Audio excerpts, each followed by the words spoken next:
Good evening, chat. How are you guys doing tonight? We are taking a break from the funness that is the ASAP Rocky trial. I know a lot of you are kind of like, I know a lot of you haven't been tuning in on it. It's actually getting really good. We're finding out a bunch of stuff. We're finding out a bunch of stuff in the trial. It's been actually very interesting. I know in the meantime, there was the surprising verdict out of Florida and the should be surprise verdict out of Massachusetts in the manslaughter case that was up there. We'll be getting into those and talking about those probably as we go forward. But for right now, we will be doing ASAP Rocky again tomorrow night, continuing with day 8. Now, just want to warn everybody, I have, I thought I was going to trial on Monday. I don't remember, we pled out, and that was a good thing. We got exactly what we've been asking for the whole time. They finally gave us what we wanted. I still think we could have won, but whatever. You know, my guy wants it. It's what we're going to go for. So we're not going to be doing that. Instead, I gotta get my hair done, and I already scheduled it. So my hair was getting cut. Get my hair done. So it's like at 5:45. It should be pretty quick. Lade does my hair is awesome. She's pretty fast. So I'll probably be here about 6:30. We'll be firing it up and get going on Rocky. So it'll be 6:30 till about 9 or so, and then from there we'll do the Thursday night show. So just wanted to give you guys that programming note. Why didn't you ask for a trial by combat? Well, because I actually like the prosecutor. He's a really nice guy. He's a very nice guy. Super cool. Very cool dude. Has a lot of niche. The guy that was the prosecutor's had a very interesting life. He was a prison guard in New Mexico in the 80s. Like, he got hired in right after the prison riot there, where all the snitches got their heads chopped off, and he actually worked that block, and you could see the dents in the concrete still when he was there. Ended up working in the Air Force for a while as a security forces guy, ended up as a cop for a while out in New Mexico, and then after a while ended up here in Ohio, went to law school. It's actually pretty cool story for the dude. Pretty cool story for the dude. So he's actually a nice guy. Has he confirmed Clyde is okay yet? Well, if you guys have been paying attention every other day, yeah, we've had Clyde. I don't know if he'll come in here right now. Hold on. Clyde! Come here, buddy. Oh, normally he's been coming in, so let's see. Come here, buddy. Come on. Like every other day, I'm just talking, and he just comes up and he puts his paws on me. He's like, pick me up, fat man. It's like, come here, Bubba. Come on. All right, I guess not doing it. I'll check later. I was one at one point, yes, but they're okay people. I don't think they're just all reprobate shitbags. Like, this guy actually plays straight up on stuff. And once in this situation, once we were able to show the evidentiary issues, and one of the bigger ones was getting a hold of the alleged victim in this matter. Yeah, it's kind of like they he was honest enough to say, I don't really have the case I thought I was going to have. And he, did the right thing. So I don't blame him for that, wanting to, do the case and get ready. And, I understand not giving up 3 months before a trial. I understand a week or two before a trial, you fold when you got to. So fold when you got to. Let's see. Did you negotiate in Spanish or English? English. Delaying your internet blog to a haircut is a very womanly behavior. Well, I mean, look how fucked up my hair is right now. The cowlick in the back is out of control. This is normally what happens after a while. Like, look, I mean, yes, my hair sits down naturally, but I got to get it trimmed up, guys. I mean, look at this shit. It's all like it's not even layering right anymore. Look at that. It doesn't. I need to get it all layered up so it looks good. I need my sides trimmed up. I mean, check out the back right here. It's all bushy and fluffing out. Yeah. Got to get that cleaned up. We can't have that. We can't have that, chat. We can't have that. And I ended up getting all messed up about having my, every 5 weeks scheduled, and just didn't get set right. So I had to scramble to get this done. So let's see here. Do you consider this one a win? I mean, yeah. My guy, like, we worked out what he wanted. Like, it's a win. I mean, could we have gone to trial and won? I think so. At the very least, we would have, they charged him with burglary as a second-degree felony. I think we could have got it knocked down to, and I think the facts would have shown at the very least, it's third-degree felony burglary, and at best, it's breaking and entering. Which at breaking and entering, is basically like, a probationable offense, even though it's a felony. We didn't get that. He was already going to prison for gun charge and a felonious assault. So, wasn't as big a setback. It wasn't like he was, he was already going for a while. So, but yeah, I mean, it's good. I mean, it's an outcome. We were kind of, he has to go to prison. So, I mean, in a way, it's like, okay, you got what we were trying to plea out for. But it's like, okay, great. You're falling out of a 3rd-story window versus a 10th-story window. You're still having to fall out a window. So, I mean, in a way, it's a win. But I'm not. I think we could have won this one if we gone to trial. I think we could have got at least one. Like, could we gotten acquittal? Sure, but I think we would have probably gotten at least like a 9-3 jury. So. But you know what? It's his job to make that decision because I'm playing with house money. If we lose, it doesn't hurt me. So I respect his decision. I don't think it was unreasonable. We don't care what you look like, fat man. Jordan says you should probably grease it like an Italian. Well, no, I don't. I don't really put product in my hair, so no. 2.0 can't trim it. I don't know if she'd want to trim it. I have a lot of hair. It grows nice and thick.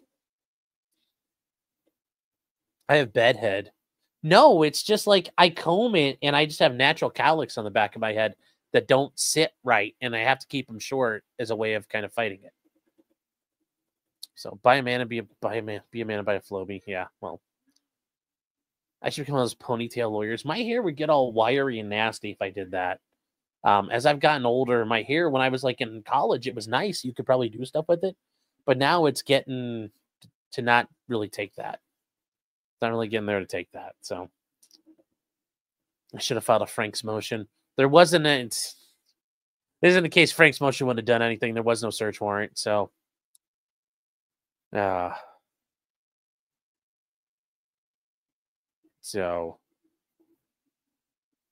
right, guys. So in the meantime, we are going to move on to, I guess, and I think we'll kind of file this under Trump's war on the administrative state. And also, this is kind of like, it's very much like Tombstone. This is the Trump vendetta ride, as many people call after Morgan Earp was murdered in Tombstone.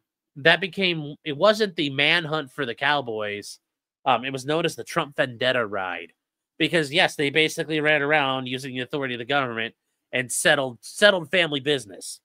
So that's what we're looking at. That doesn't mean it's wrong. It really is what it is there.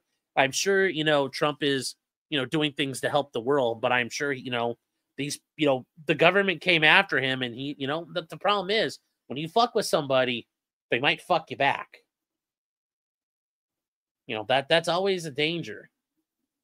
It's always a danger. You come run around, as the government, the feds, you come run around screaming about how bad you want to fuck.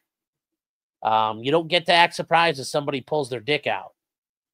In this case, the government ran around, in this case, FBI agents or the DOJ they ran around with their pants around their ankles talking about how bad they wanted to get down. And when Trump and Elon pulled out their dicks, apparently they don't want it now. They don't want it now. Well, we're going to talk about one of these things. And this goes towards Trump's war on the FBI, which on its face is not bad. And we're going to start here with one of these cases, but it's more importantly, just talks about what's going on here, about the cases itself. Wait, where is that thing I was looking for? Oh, here we go. So we are going to, hold on here. How do I turn this? Rotate clockwise. There we go. Okay. So where we're going to start with is CNN. And I'm going to use CNN here because it's very interesting what CNN's reporting to us, chat. Very interesting what CNN's reporting. So the White House has requested information from the FBI about, hey, tell us about everybody who's been working on January 6th. And, well, as you can see, what did that tell you? There are over 5,000 people working on January 6th. And the FBI is Well, that's a lot of people, you'd say. Well, but how big is the FBI? Well, the Federal Bureau of Investigation,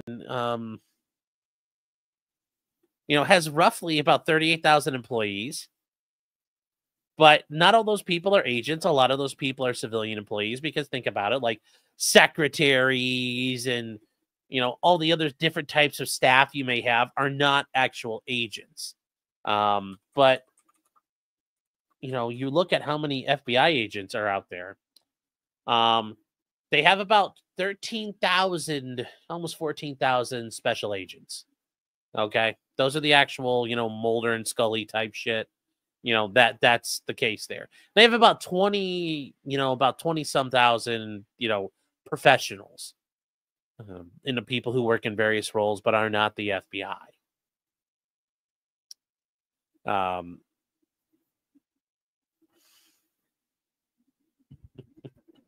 So that is where we're starting with here. That is what we're starting with. Just so you understand, Fire Pixie, I was just so scared of messing up Sean's stream. What are you talking about here? What happened here?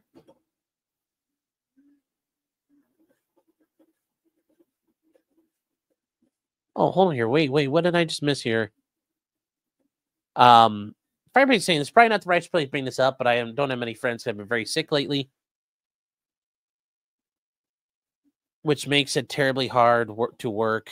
I saw my doctor the other day, and I've been diagnosed with stage 3 cervical cancer for the second time. I'm so terrified I'm going to be put out, and there's no way I can afford to do anything about this. I don't expect a response. Let me see here. I'm so utterly terrified.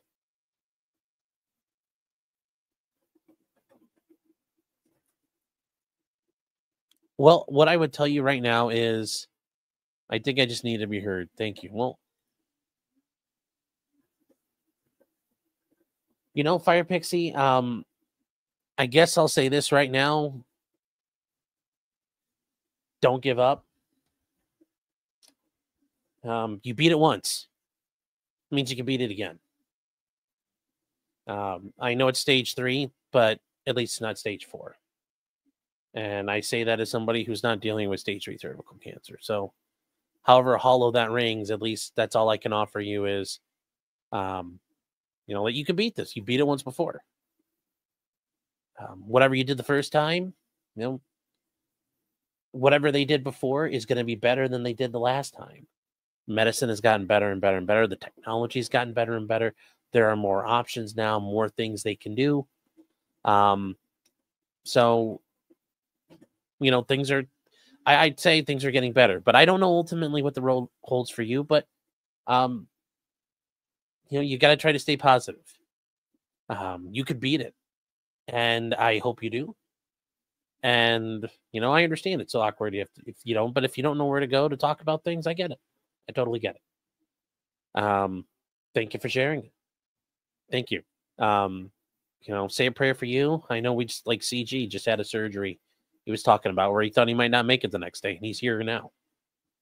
Certainly I say a prayer for you. I hope for your recovery for you, and in a month or two you're like, oh hey, look, it's all working out. And you can sit here and chuckle and be like, fuck you, cancer. And I'm hoping we can do that. And in the meantime, fuck you, cancer. Fuck off, cancer. And I'm talking about real cancer, not like the administrative state cancer, the real cancer. So, take care, Fire Pixie, and, good luck to you. Yeah, you got this. You got this. So, Carla says, I have lupus.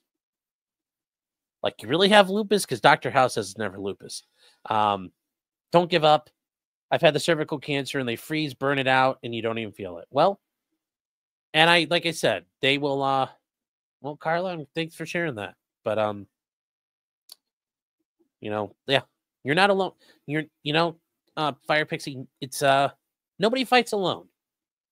You may feel like you're alone, but nobody fights alone. Unless you're John Chapman and you're stuck on a mountain with a bunch of Taliban because the SEALs abandoned you. He had to fight alone. But for the most part, nobody fights alone. There's always people out there rooting for you. So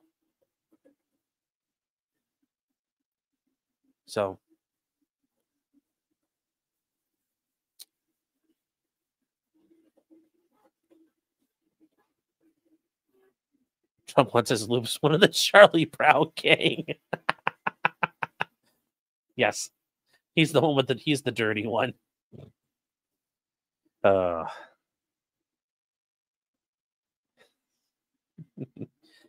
said at the same time, nobody told John Chapman to go all mega badass at the Battle of Takurgar. Yes, that's correct. But he fucking threw down like a boss. So.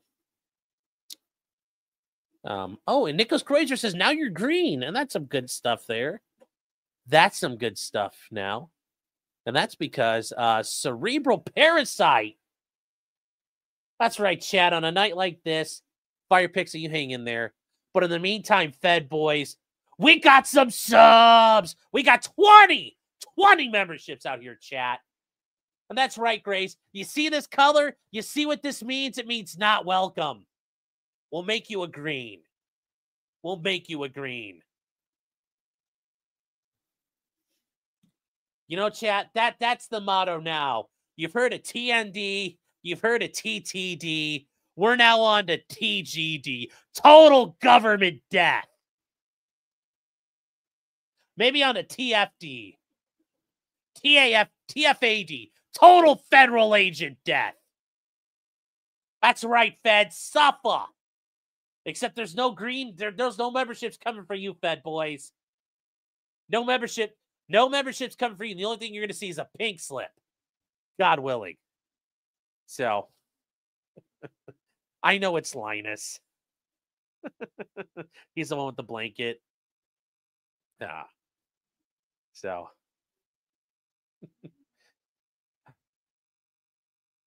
So, anyways, chat, you need to tell Cerebral Parasite, thank you. Thank you truly for your support and your generosity to everybody who got a membership out there. So, you're great forever. We'll work on that. We will work on that. We'll work on that. Sassy Frass says hello. Hi, Sassy Frass. But yes, so we're moving on to total Fed boy death, chat. Total Fed boy death. That's right, Fed boys out there. Total Fed boy death. And what's going to happen? Well, let's get back to the article. We got to get on track here, chat. The FBI turned over details of 5,000 federal employees who worked on the January 6 cases to the Trump Justice Department as the agents sue. And we're going to talk about some things here. And some of what's been sought for, they're probably going to get, and I think is reasonable. And partially some of that's because it's the District of Columbia court system. So certainly they're going to side with them. But I just think in general, there's, before we get too far, guys, when you work for the federal government, when you're at the senior executive service, the SES, that's like cabinet appointees, you know, like the deputy district attorney. Because, you know, if you're the attorney general, you're a cabinet appointee. But when you're other people, like various assistant deputy attorney generals, assistant attorney generals, that's called the senior executive service, the SES. And that's above the federal government schedule. So you have like GS1 through GS15. If most government workers are on the government schedule, and within each, so like GS14, there's steps to GS14. There's various steps within it. So it's just like any other government pay grade. They are all mostly entitled to civil service protections. They're entitled to various things, especially within their agencies, whether it's not under civil service acts that have been passed through Congress, but your agency. So, for example, the FBI might have its own internal disciplinary procedures. So if there's, you know, you get notice of a violation, you have the right to respond in writing, then you're entitled to a hearing. And at that hearing, there's due process. And while you're along this process, you're allowed to have counsel present. Now, they don't provide you with counsel, but you're allowed to go out and retain counsel. So there are a lot of procedures that need to be followed. So that's why I think some of the DOJ employees who got shit canned right off the bat, some of them may not be, some of those might not be legal under the law, but that just means they get to come back and then you could drum them out elsewhere. Or like I said, here, sit at this empty desk. You have no job from now on. Just sit here and play Angry Birds. We'll pay you to sit on the government dime, but you're not doing a goddamn thing. And you constructively, it's a constructive resignation, a constructive termination at that point. And that's one way it can be done. But overall, federal agents, federal employees are protected by multiple means and multiple things. But notice they're not going through and firing everybody yet. They're just asking for information. So with that said here, yes, the FBI has complied. They gave the Justice Department a bunch of employees who worked on the January 6th riot. Okay. Now, it's caused consternation amongst the employees because they fear it's meant to amass a list of personnel for termination. That's the risk you take in government, man. Like, when I worked as a prosecutor, I worked at the behest and at the pleasure of an elected official. I wasn't in the situation. So, for example, when you're an assistant prosecutor, you're not in the same situation. Some states it may be different. But for the most part, like here in Ohio, you don't have like a union. You're not protected that way. You generally don't have civil service protections. You're protected from like discrimination. So, for example, I could be discriminated against my race, religion, national origin, or anything like that. But if the prosecutor walked in tomorrow and said, "Hey, Sean, you're fired. Boom, get out of here," I got to pack my shit and go. So it's a little different here. But in general, when you're working for a political entity, you should be prepared. Like, your job is always at risk, even if you have protections, because the government could close you down tomorrow, like the EPA or the USAID or the Department of Education. Yeah, there's some civil service protections, but if it's just we're downsizing the department and getting rid of people, bye. That's it. That's it. That's all you get. That's all that happens. That's all that happens. So those are things here where it's like, you're going to have to deal with it. But that said, acting Deputy Attorney General Emil Bove, and you guys remember his name, that's one of Trump's attorneys. That's one of Trump's attorneys that helped them in the DC or in the New York case. And did a really good fucking job along with Todd Blanche. And he said in a Friday memo with the subject line "terminations" to get terminated.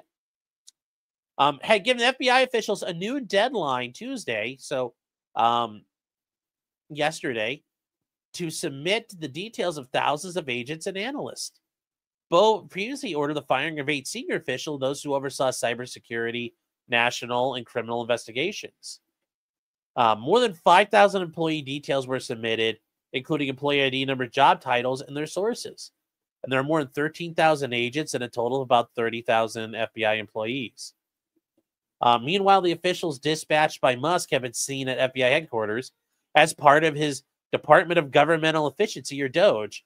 And it's been hilarious because people are like, if it's a real department, it should be. It's like, no, he's working basically as a special advisor to the president.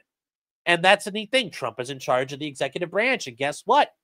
The FBI is part of the executive branch. So if he wants to send Elon in, guess what? Elon gets to go in. Now, several employees do have constitutional and privacy concerns. And there's also a demand the agents complete in a survey designed to purge Bureau personnel. Now, here's the issue. And we're going to get to this whole thing that's going on right now. There have been a couple lawsuits filed. These lawsuits are being brought as a class action complaint by anonymous FBI agents. Now, like, you guys are saying, well, how big is a class? Well, that's a pretty big class of people, 13,000. And even if it's not, let's say it's 1,000 people. That's more than enough for a class. Like the 5,000 people total, we can take that 5,000. Let's say that 5,000 is 10% of that is just actual agents. That's a lot. We know it's a lot more than that because agents all over the country. So let's say it's like, whatever number it is, including employees, that's a lot of people. That's a class. That definitely qualifies as a class action lawsuit. They are going to do that. And we're going to talk about this because Das Boot, you bring up, how can you sue someone anonymously? We're going to get that. We're going to get to that.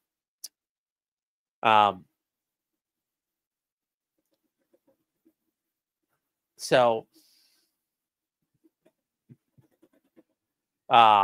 here's what's going to happen. from here, there are, God, what was I was just thinking about something to bring up, and I completely forgot where I was going.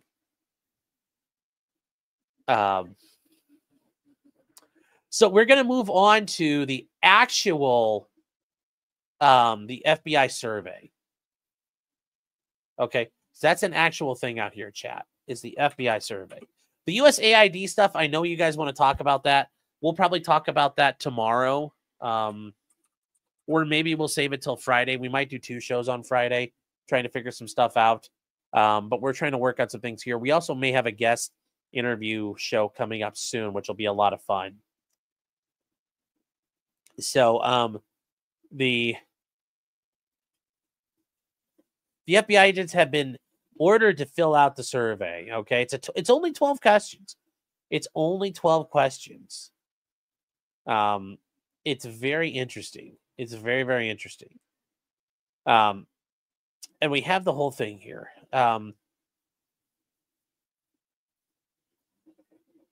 Now, it's what you're seeing there's a bunch of responses to all of this.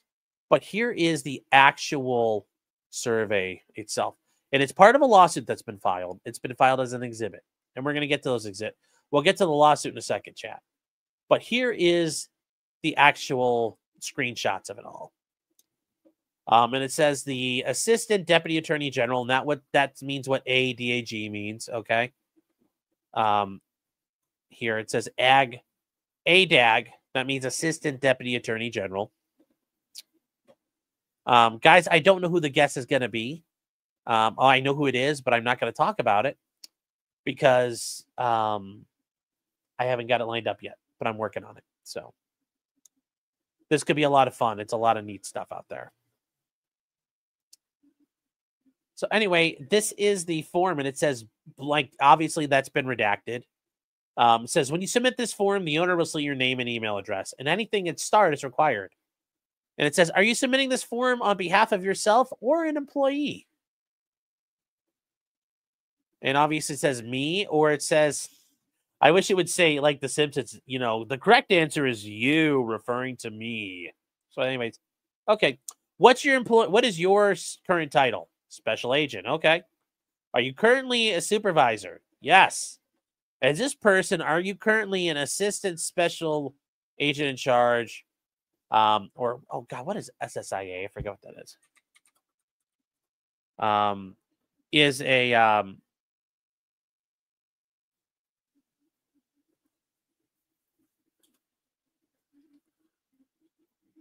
supervisory special agent. That's what that is. So are you an assistant special agent in charge or a supervisory special agent? Say, are you currently an SES employee, guys? So remember, these guys are above the government schedule. So like a special agent in charge or a section chief, a deputy assistant director, you know, this person's not. So there's somewhere probably like, you know, if they had, you know, an FBI agent, you know, there's somewhere probably like a GS-10, GS-11. And they say, what was your role when you participated in investigations or prosecutions that occurred near the U.S. Capitol on January 6, 2021? And then obviously they were screen capping this, but it's fine that way. They're a special agent. Were you or your employee supervisor when you participated in the investigations near the Capitol? No, I was not. Were you an assistant special agent in charge? And hold on here. What is... Oh, somebody's saying SACs or GS-13s. Okay. No, Richard Allen is not our guest, guys.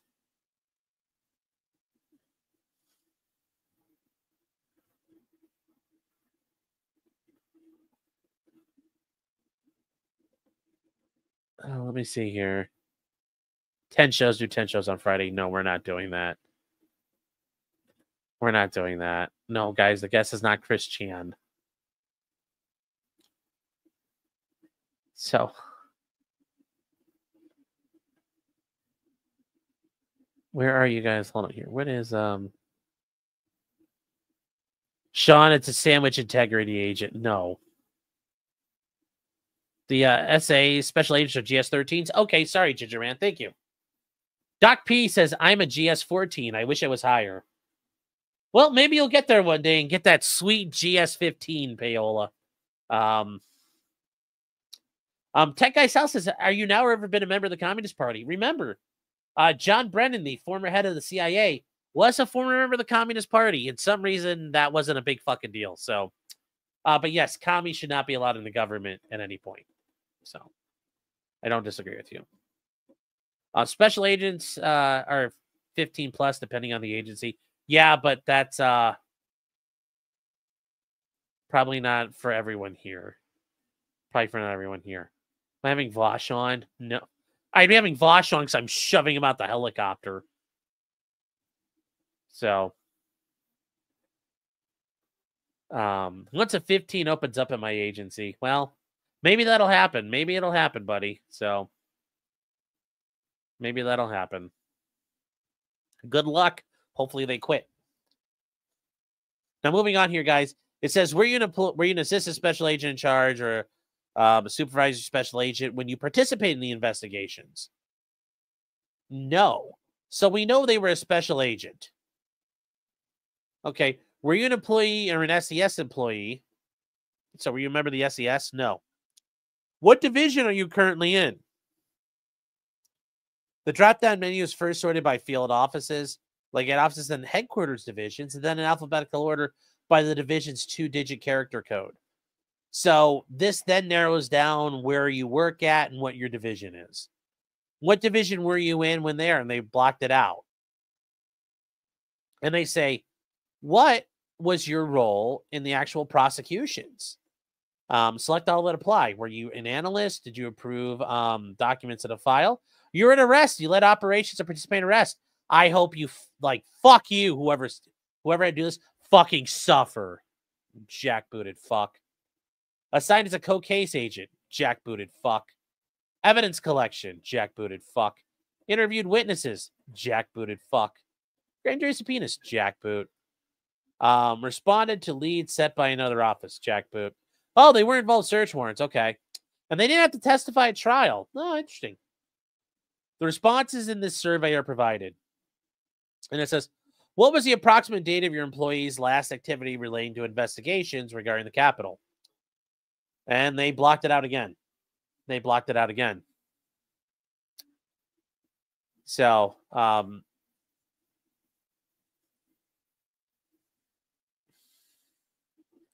there's a lot going on with these emails, chat. There's a lot going on here. There's a lot here that's happening. And, oh, there's somebody I was,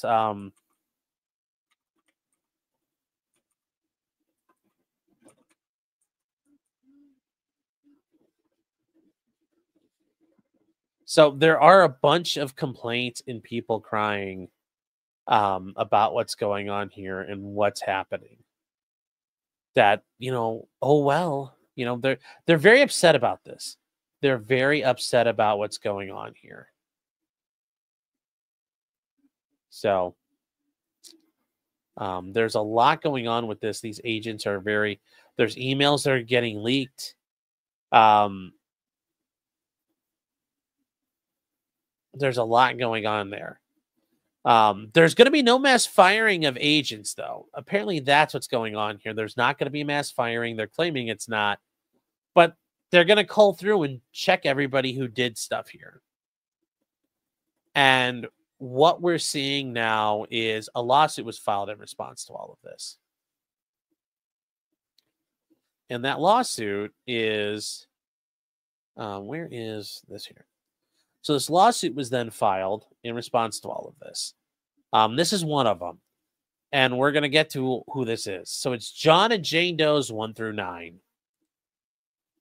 And this is in the District of Columbia. So obviously we know this is the district that did all the January 6 people.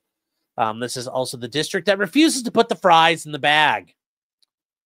But John and Jane Doe's 1 through 9, you are allowed to sue anonymously. And there are times you're entitled to it. And we're going to talk about when and where and why. Versus in the employees and agents of the FBI on behalf of themselves and those similarly situated. That gets you to a class action.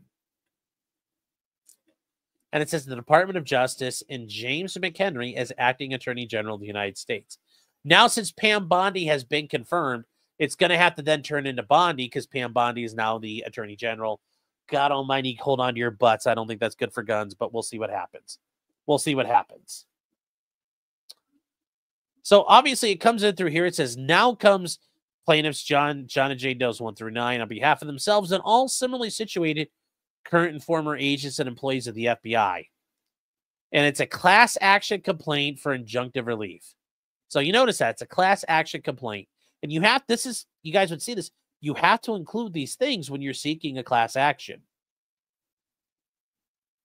That's how this works. You have to do this. So the introduction. The plaintiffs are currently employed agents who, during the course of their duties, worked on or participated in the investigations of people suspected of criminal activity related to the January 6th attack on the United States Capitol building, at the behest of Donald Trump and or the unlawful removal, retention, and storage of classified documents by Mr. Trump. You know, nobody ever confirmed that they were unlawful. You know, that's the way we're just classifying and explaining all that. But anyways, upon returning to the presidency, Mr. Trump, you know, and before we get too far, guys, who wrote this and who filed this? So you see Pam Keith and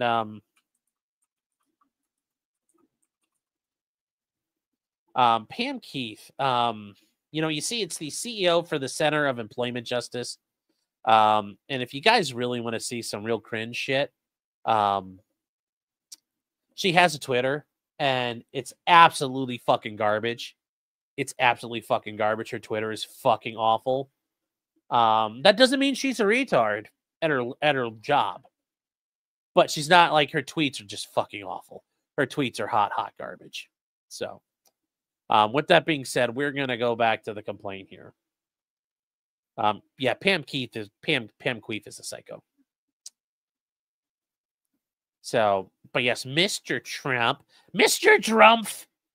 has ordered the DOJ to conduct a review and purge of FBI personnel involved in these investigations. Yeah, as far as we can confirm, you know, Kash Patel has already stated under oath, there will not be a purge, but if you broke the law or you did things wrong, your ass is grass. Any firings will be in accordance with due process. So yeah, this is that's what's going to happen here, but we're going to keep going with this lawsuit in the meantime. This directive is unlawful and retaliatory and involves and violates the Civil Service Reform Act. And as we stated, guys, there are jobs and there are laws in place that offer civil service protection. Now, remember, just this idea that they're purging, well, who knows? But the DOJ is allowed to conduct a review. If it turns out you're wrong, well, then you're gone.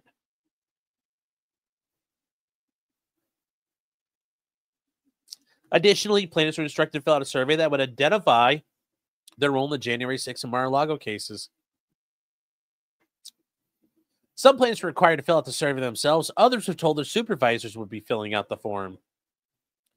And it's going to be interesting because I'm sure that the supervisors filled out forms for all their employees, and they're going to compare those to the forms filled out by the employees. And if things don't match up, which you would think the FBI is just smart enough not to lie, but remember, they are feds. There's probably going to be some issues because I'm betting some of them did lie.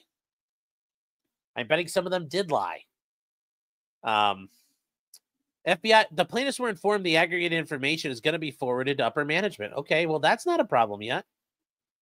Plaintiffs assert the purpose for this list is to identify agents to be terminated or to suffer other adverse employment action. They reasonably fear that all or parts of this list might be published by allies of Trump, thus placing themselves and their families in immediate danger of retribution by the now pardoned and at large January 6th convicted felons.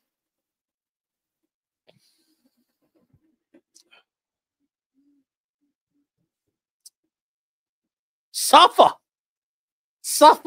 You guys ran under a gang. You ran under a gang with gang colors, and now you're worried that other gangs might get mad at you. Like, that's why you guys got fucking guns. Oh, well. What if we are the bad guys? You know, this This idea, Hans, of the baddies. Maybe you were the baddies. Maybe you were the baddies. Maybe you were. Derna says, are you a felon if you're pardoned? Well, you were convicted of a felony still. But you're not under disability. So, I mean, oh well. Shit gets leaked all the time. Like, fucking suffer. Defendants gathering, retention, and disclosure of the activities relates to acts of former President Trump is a violation of plaintiff's rights under First Amendment to the Constitution. It's also a violation of the Fifth Amendment substantive and due process rights, such as the court has authority to enjoin the serious harm it is likely to cause. Now, moreover, it's violations of the Privacy Act of 1974. As I mentioned, chat, they do have protections. Their civil service protections, their privacy protections, their internal agency protections. And this would place plaintiffs in immediate risk of serious harm. Oh, no. Oh, no. Well, anyway. The plaintiffs are FBI agents who worked on the cases, and they've been informed they are likely to be terminated in the very near future. Throughout the week of the 3rd through 9th for such activity. Yeah. According to who? Because I'd love that part of Discovery. They represent a class of at least 6,000 current and former FBI agents or employees who participated in some manner in the investigation. The defendant is the current acting attorney general of the U.S. and is the person authorized with enacting the political will of Trump. The FBI is an agency under the control of the Department of Justice, with its headquarters located at 935 Pennsylvania Avenue Northwest, Washington, D.C., 20535. Yeah, so in case those of you were wondering, you're wondering what you should type into the GPS on your Ryder truck, shh, that's where you go. I'm just saying. All essential personnel decisions and employment records are housed at FBI headquarters. The jurisdiction, pursuant to 28 U.S.C. 1331, the court enjoys this jurisdiction over this matter because the plaintiff asserts claims under the laws of the United States. Yes. The court also has jurisdiction because the defendant is an agency of the United States, and that is separate jurisdiction. So this is exclusively a federal court case, you guys. Yes, Phone Punk, yes. This address here, if you want to send them fan mail, because the FBI, I'm not telling you to send them fan mail. I'm not saying that. I'm just saying that's their address. That's their address. But getting back to this, guys, there is multiple ways to establish federal jurisdiction. Remember, they're suing under a couple different laws here. The Privacy Act, the Fifth Amendment, the First Amendment, also the Civil Service Reform Act. Those are all federal laws. So remember, you're stuck in federal court with those things. In addition, this is a federal agency. In addition to all of that, this is all happening in the District of Columbia. So it's federal court. That's why they're there. I hope that makes sense to you guys. Even if this were let's say the FBI was relocated to Colorado and its headquarters were in Denver, this would still be in federal court because it's all federal action. There's no state actors involved in this at all. The defendant waives sovereign immunity because the Privacy Act allows for damages against the United States. And remember, guys, we talked about this. We talked about this last week, the Federal Tort Claims Act. The government has to either in writing waive its sovereign immunity and allow you to sue it, or by statute allow you to seek damages against them. So the Federal Tort Claims Act allows you to sue the federal government. The Privacy Act allows for damages against the federal government. So that way, the government strips itself of sovereign immunity and allows you to go ahead and sue them.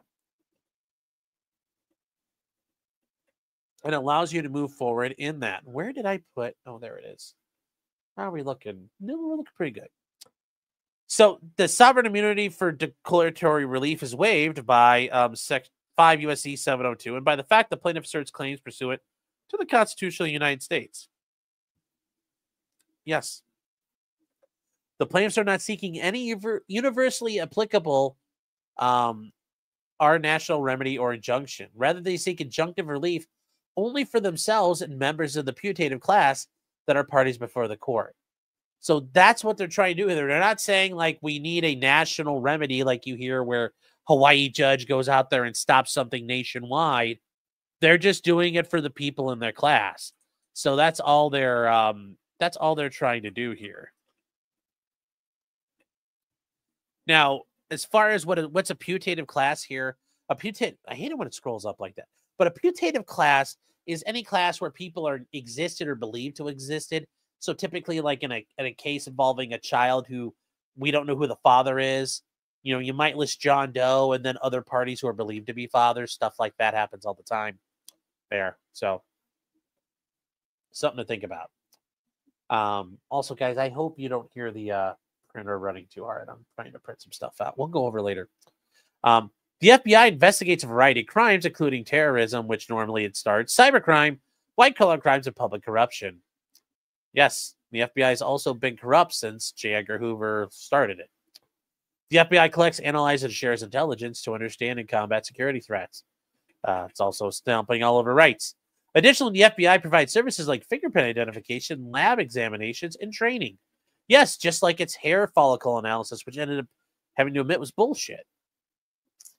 The FBI protects the United States from foreign intelligence, espionage, and cyber operations. And if you guys were not aware of that, yes, the FBI's role as far as combating foreign intelligence operations on United States soil is the FBI. You might think, well, that's the CIA's job. It's not. The CIA has no jurisdiction to operate inside the United States. Counterintelligence, so the idea of countering intelligence operations, so sending in people to go hunt down spies, that's an FBI role. If you guys have ever watched The Americans, for example, they were playing cat and mouse with FBI counterintelligence officials. That's how the whole thing, Stan Their Neighbor was an FBI counterintelligence guy. Their job is to hunt down counterintelligence threats.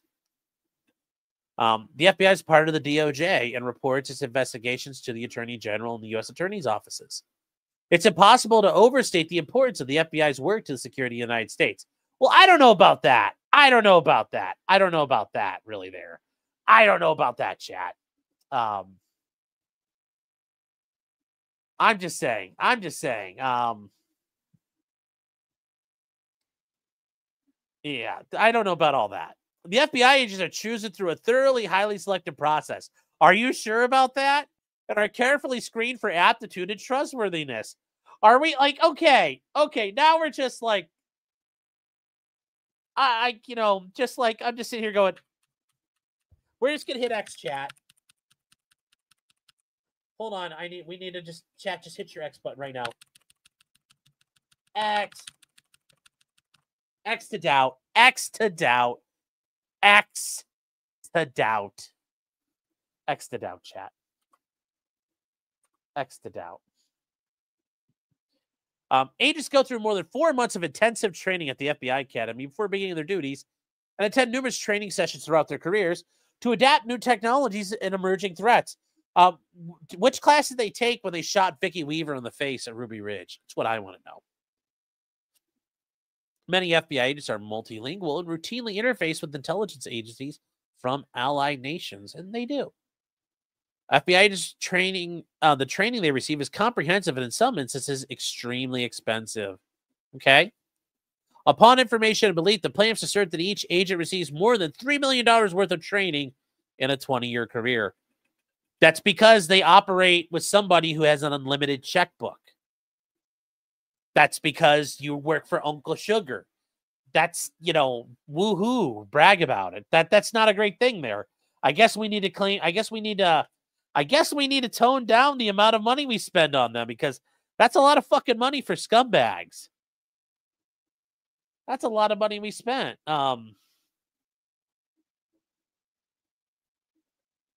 Just saying. Yeah, which class did they take for Waco? Yes, and Phone Junk is right. Many dishwashers are multilingual as well. Oh. Yes, a solid 4 months, chat. As Brimso says, the Illinois Police Academy is longer than FBI training. Well, there you go, too. Yes, Robert Hansen, one of the biggest traitors in United States history, was highly vetted. Yes, Aldrich Ames was highly vetted. A lot of people were. So, CD says some FBI agents are very, very good. Yes, at being scumbags. But what they're doing is not exactly that hard. Like, people can figure out that job. The FBI agents also developed specific expertise from their assignments and field duties, much of which cannot be replicated solely by training. Yes, I know. Creating false terrorist plots, orchestrating a plot to kidnap Governor Whitmer. You can't train that. You have to go out and practice. Fake bombs, like, not being able to find the January 6th pipe bomber. That's still a little weird one there. Yeah, I'm just saying. Yes, chat, and yes. According to Old Ryan Red says, Jennifer Coffendoffer, yes, over on Twitter, the true crime FBI agent, she somehow made the grade. Tells you a lot about it. Tells you a lot about it. Tells you a lot about it. So, the agents often face threats to their personal safety. Okay, so if they're already facing threats, they're just going to face more threats? Like, they're already facing threats. At times, they go undercover and or working in extremely dangerous areas to obtain information necessary to secure the interest of the United States. Okay, how many FBI agents are going undercover? Not that fucking many. And when they do go undercover, they're generally stirring things up. So the idea, our FBI agents are going out there. Yes, and they routinely go out there and instigate problems.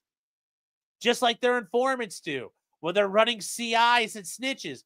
Those guys are the bigger problems than anybody. So yes, working in extremely dangerous areas. Yes, how does orchestrating a terrorist plot with some yahoos and selling fake bombs secure the interest of the United States? How does marching around as part of Patriot Front secure United States interest? Did I just say Patriot Front was a FBI front group, an FBI plot? Did I? Yes, I did. I 100% did. It's amazing. Nobody ever fucking stops them. Isn't that weird, chat? Isn't that fucking weird? Nobody's ever followed them home to where they go. You don't ever see these investigative reporters running around, following them to wherever they go, writing down license plate numbers, and then saying, hey, guys, who are these people? Nobody ever does that. Nobody ever does that. You ever wonder? Like, I can't be the only guy who's ever thought, why doesn't the press do anything about that? Why don't they do anything about that? Isn't that weird? Isn't that weird? Yeah, I don't know. It's not weird, I guess. But instead, they go after people at school board meetings for, objecting to critical race theory, surveilling churches during COVID and making sure the churches aren't preaching crazy shit and writing down license plate numbers in the parking lot. Like the shit you saw at the beginning of The Godfather. Yeah, that kind of shit. That kind of shit, chat. Yes. FBI just are, we got to get back to this, chat. We got to get back to this. Yeah, CNN tracked down the meme guy. Yep, they tracked him down. They tracked down Carpe Donktum, but they can't find Patriot Front. Get your noggin jogging. Get your noggin jogging, chat. Get your noggin jogging. So, agents are tasked by their chain of command and leadership team and are not free to refuse assignments based on their political or personal preferences. No, but if you have a belief that you're doing something wrong, you should refuse an unlawful order. I'm just saying.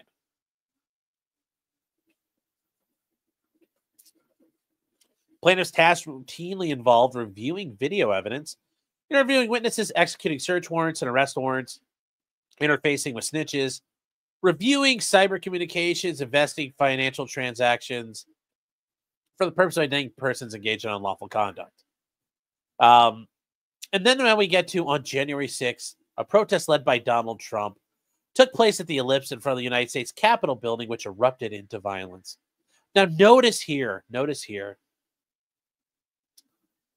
hundreds of rioters. You notice how this has changed over time. Even in these lawsuits, they're not labeling them as insurrectionists. They're not labeling as insurrectionists. I think that's actually kind of important. There's a reason why they do that. There's a reason why they do that. They're not addressing them as insurrectionists anymore. Now they're just calling it a riot. It's almost like they realized that narrative didn't work, so they changed. Where these rioters forcefully breached the Capitol building, ignoring both the Capitol Police and police officers of the D.C. Police. The rioters violently attacked law enforcement, causing one fatality. they caused Ashley Babbitt to get shot. That was Byrd doing that, and apparently that guy's got his own boatload of issues. And hundreds of injuries. To date, 5 officers have died as a result of what transpired during January 6th. Once again, bullshit. You got chat. We got to get that X back up there. Press X it out, chat. Hit that X key. Wear that bitch out. Wear that bitch out. Additionally, January 6 rioters vandalized the halls of Congress, unlawfully entered the secured areas of the Capitol building, and threatened the lives of members of Congress based and the Vice President of the United States based. I'm just saying. Over the 4 years that followed the January 6th attack, plaintiffs worked diligently to bring justice to the persons who had engaged in illegal activity related to the incitement, planning, and preparation of the attack, resulting in the prosecution of more than 1,500 people. Oh, that's so brave. So fucking brave. Bravery out there. Imagine you're the fucking piece of shit. You arrested the lectern guy. You know, you're under arrest for stealing the lectern. Bravery out there, chat. Boundless bravery. Boundless bravery.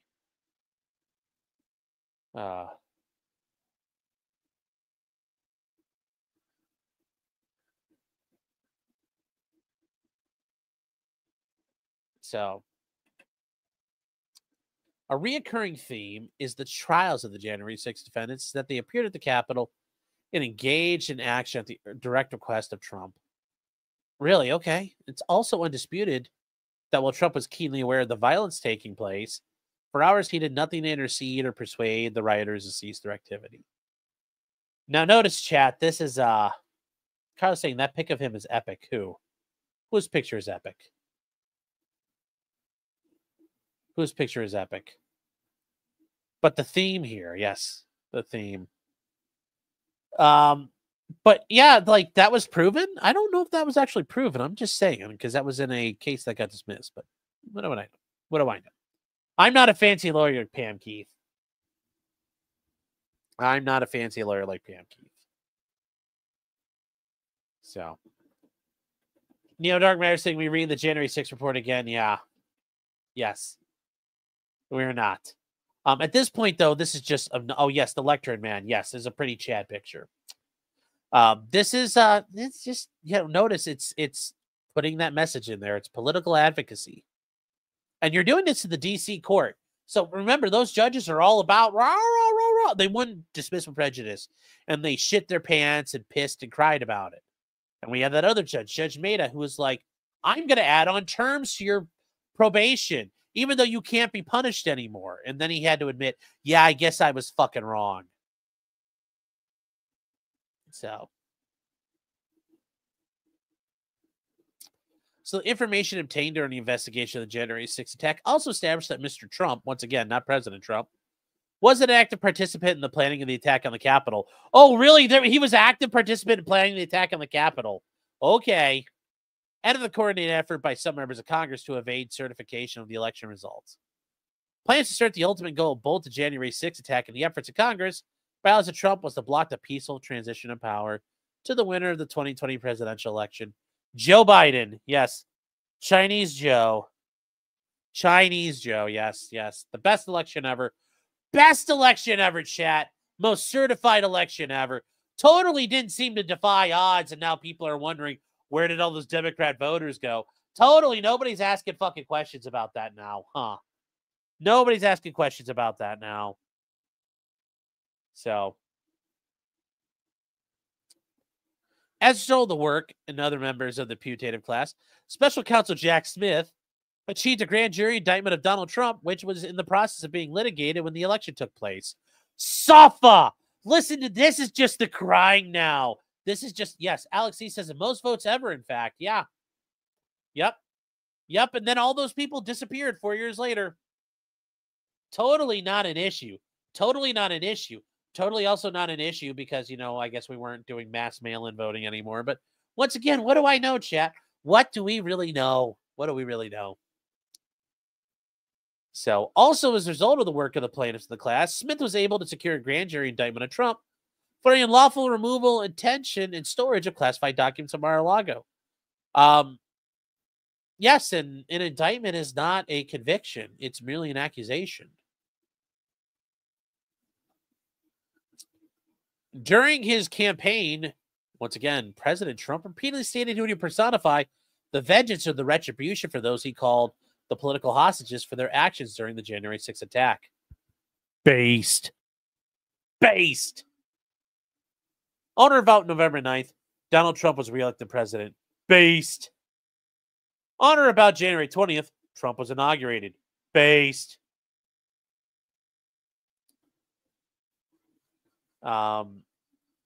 Shortly after his inauguration, the DOJ terminated all the attorneys who prosecuted the January 6th cases.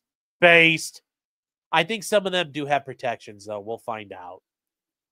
But anyways, based. Fucking suffer. Do political shit. It may happen to you guys. I'm sure they had no problem cashing those checks and putting people in prison. Well, the fucking tables turn. The tables fucking turn when you're in politics, brother. So the terminations were directed by Trump. By President Trump. They were politically motivated and unlawful. I mean, maybe, but they might not be. And were precisely the kind of retribution promised by President Trump. Based. On or about February 1st, plaintiff learned a similar purge of personnel was being contemplated for the FBI. Okay, based. Based. Based. On or about February 2nd, during a teleconference with many agents and several managers, some of the plaintiffs were informed they were required to fill out a survey about their activities, which we already did, Exhibit 1. As can see, the information supplied will be retrievable by the employee's name and email address and other identity information, such as their employee number. During this conference, the plaintiffs were informed to fill out the survey was a lawful order according to the DOJ Office of General Counsel. Based. It's all about that bass, No treble. Yes, very true. Yes. You know, you see it's pretty clear. Trump's back in town. All these federal bitches, all they do is frown. Yes, it's coming, chat. It's coming. The plaintiffs assert the specific purpose of the survey is to identify agents and other FBI personnel to be terminated as a form of politically motivated retribution. Well, if we do it according to the process, suffer. Moreover, plaintiffs have informed that some of their personal information has been already posted by the convicted felons on dark websites and are particularly concerned about the further publication of their personal information. You know, the neat thing is you could produce this as an exhibit. You don't have it. Where is it at? Where is it at? Where is it at? Where is it at? Plaintiffs assert the very act of compiling a list of persons who worked on matters that upset President Trump is retaliatory in nature, intended to intimidate FBI agents and other personnel.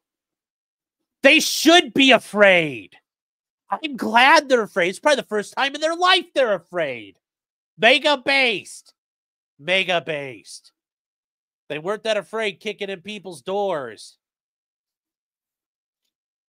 Now you know how that shit feels. Not fun, is it, homie? Don't feel right, does it? Ugh. Suffer. Suffer.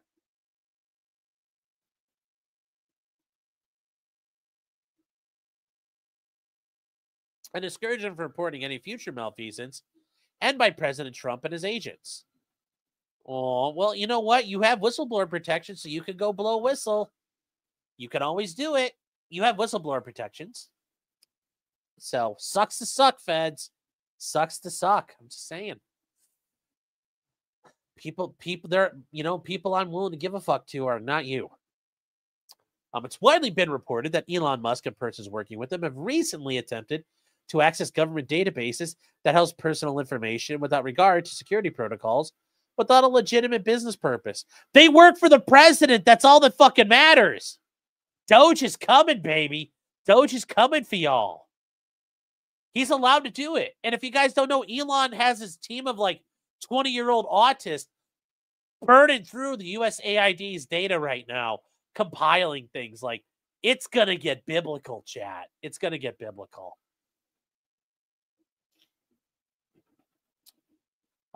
Plaintiffs legitimately fear the information being compiled will be accessed by persons who are not authorized to have access to it, and who lack the requisite security clearances to handle such information. You know what? You know what the president could do? He could always just declassify it. And, the neat thing is, Trump can hand out security clearances to anybody he wants to. Even if a person ends up not qualifying. I mean, we've had people like Barack Obama wouldn't qualify. If Barack Obama tried to get a job in the DOJ as a regular person, he would never have been able to get a security clearance. Like, he hung out with Bill Ayers, a fucking terrorist, like the leader of the Weather Underground. Like, there's a lot of people who wouldn't qualify. But the president can say, boom, you get a security clearance. Because he's allowed to do that. Plaintiffs assert, even if they are not targeted for termination, they may face other retaliatory acts such as demotion, denial of job opportunities, or denial of promotions in the future. You're working in a political entity, baby. Fucking wear a helmet.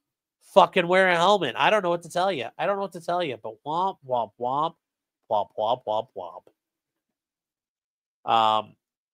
We're going to get to some things real quick here. Mr. Squiggles has been a member for 28 months. 28, chat. And I know, chat, some of you out there, a bunch of you out there, you've been here just as long. And I'm not trying to say just because he's put a membership in. I'm just saying I appreciate all of you out there who have been with me. Riding for the brand. Riding for the brand. For, going on almost 3 years now. We're coming up on that, chat. We're coming up on the 3-year anniversary. We're going to do that show coming up. Saying, sup, Sean and chat. Well, good to see you, man. Ryu Planeswalker says, been a member for 2 months. Yes. Total USAID unemployment. Yes. More. The Buzz CJC is also saying, not sure because rumor. The thoughts about Pam Bondi wanting to put a non-2A establishment swap guy in for the ATF head. That's not a surprise. Pam Bondi's got some issues. She's been a red flag advocate before. Wouldn't surprise me. Like I said, there's a bunch of stuff Trump is doing that I'm going to be thrilled with. There's a bunch of stuff he's going to do that I'm not a fan of. The shit in Gaza, I don't like. Number one, ethnic cleansing, blah, blah, blah, blah, blah. We need to waste our fucking money there. The Gazans made their bed. They can fucking stew in the shit they made. That's their fucking problem. They wanted to suck Hamas's dick. That's what you get. They could easily just bow down and let the Israelis do their thing, but I'm not fucking getting involved in that shit. Fuck that. So I don't like any of that stuff. And then Schnauzer, who's guest, we'll get to that. The Pie Baker for $20. Thank you for the support. Says, hold on, so my employees paid by my tax dollars, whose job it is to invade my privacy, expect that we've denied their constituents. One's in the chat for everyone who thinks the FBI should wake of themselves. Yes, chat, should we deploy burners on the Hoover building after it's been doused in gasoline? To start running Bradley tanks to the side of the Hoover building while it burns, preferably on a Monday morning at 10 o'clock. Just saying that when there is actually people there. I'm just saying, one's in the chat. And then Saturn Tube says, hey, Sandwich King, what sandwich should I get? Well, I would say listen to your heart. Listen to your heart. There's nothing wrong with a good roast beef sandwich or a good bologna sandwich. And people don't like bologna, but you should give it a shot. And if you really aren't sure about bologna, do a fried bologna. It's normally I for the longest time I was just a regular bologna eater, but 2.0 has really showed me the light on that. She's not a big bologna person. Not that bologna. The bologna pony's different, but bologna the lunch meat. She's not a big bologna eater, but she has had it before, but she prefers it to be fried when she does eat it. And oh my God, it's amazing. It changed my life. Chat. So something to think about. Nick Kreuzer said, been a member for 10 months. It's 28 months. Holy crap, dude. Based. Yes. Jeremy Carroll says Patriot Front was doxxed in Idaho. It's not all of them. It's not every Patriot Front member. How are they getting supplied? Who's funding them? All these U-Haul vans they're renting, who's paying for all this stuff? Why do all their shields look the same? Where are their banners being made? Nobody's been ever able to do, the investigative journalism We haven't found any of that out. Why is that? Why is that? Why hasn't any journalist been able to infiltrate them? It's a little weird. It's a little weird, but you know, like I said, there's a lot that can be done there. So, and Natasha gets it 5 subs. That's right, Grays. Unlike the FBI agents, we will purge you, but will allow you to convert to being a green. We will. You know, we're benevolent like that. Those of us who are green, we want to accept you, and you know, I want to bring you into my warming embrace, into my rather large bosom. I just kind of want to nuzzle you right into my bosom, okay? My very ample bosom. It's warm, and you know, it is hairy, but you know, think of the hairs. They won't tickle you after a while. Just ignore it. And, you know, we'll do some koala care, and we'll just like have you there, and you'll relax. And you'll become a green. Okay, it'll be okay. We're just welcoming you. We want to welcome you. If you're an FBI agent, though, you got to go. You got to go. So, Natasha, thank you for the support and your generosity. We do truly appreciate it here. We do very much. DK Cripple says, I can't breathe. And X says, you thought I didn't like hugs. I'm the one. It's a snuggle struggle for you, not for me. I'm the one doing the hugging, okay? I'm the hugger versus the huggy. It's easier to be that because I'm choosing to do it, okay? But we're not doing, you know, brothers hug. No, we're not doing that. Oh, it's kangaroo care, not koala care. Okay, well, sorry. Close. Oh. Brimstone says, I've ever accidentally become green. I'll wait a month so I don't have to see my name in that gay color. Oh, no. Oh, no, chat. Oh.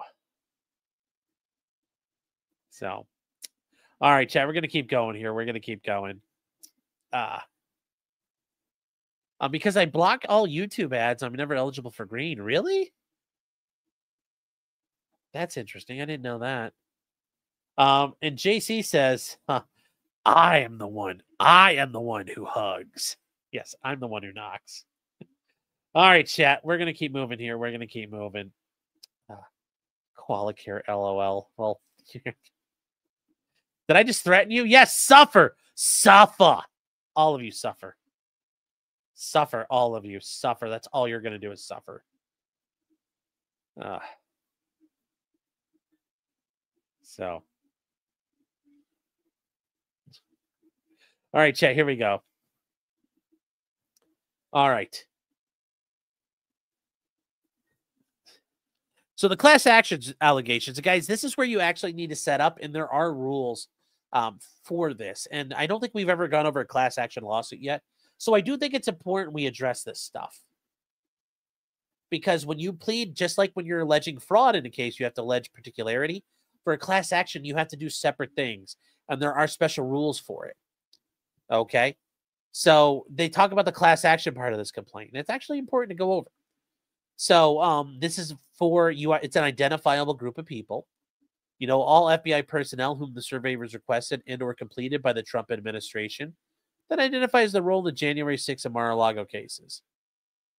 Now, notice that exhibit, though, didn't talk about Mar-a-Lago. It's, you know, it was only on January 6th stuff. But that's kind of where things ended up with this. There isn't a special one for the Mar-a-Lago thing, which is kind of a pain in the ass there, but, you know, is what it is, chat. You really can't do anything about it. And I'm just going to, hold on here. Why is this not working?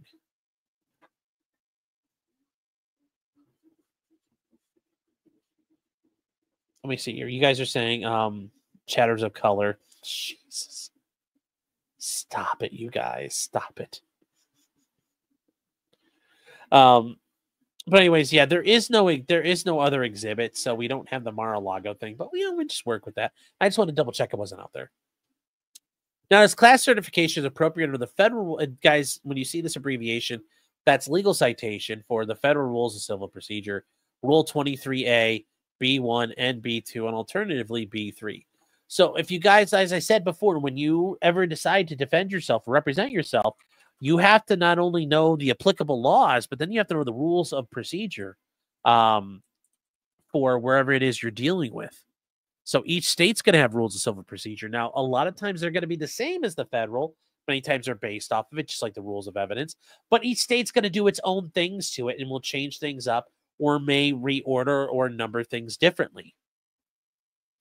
But there are special, the federal rules of civil procedure are a thing. And this is the federal rules of civil procedure as of December 1st, 2024. So these are like piping hot, chat. These are piping hot as far as what we're looking at.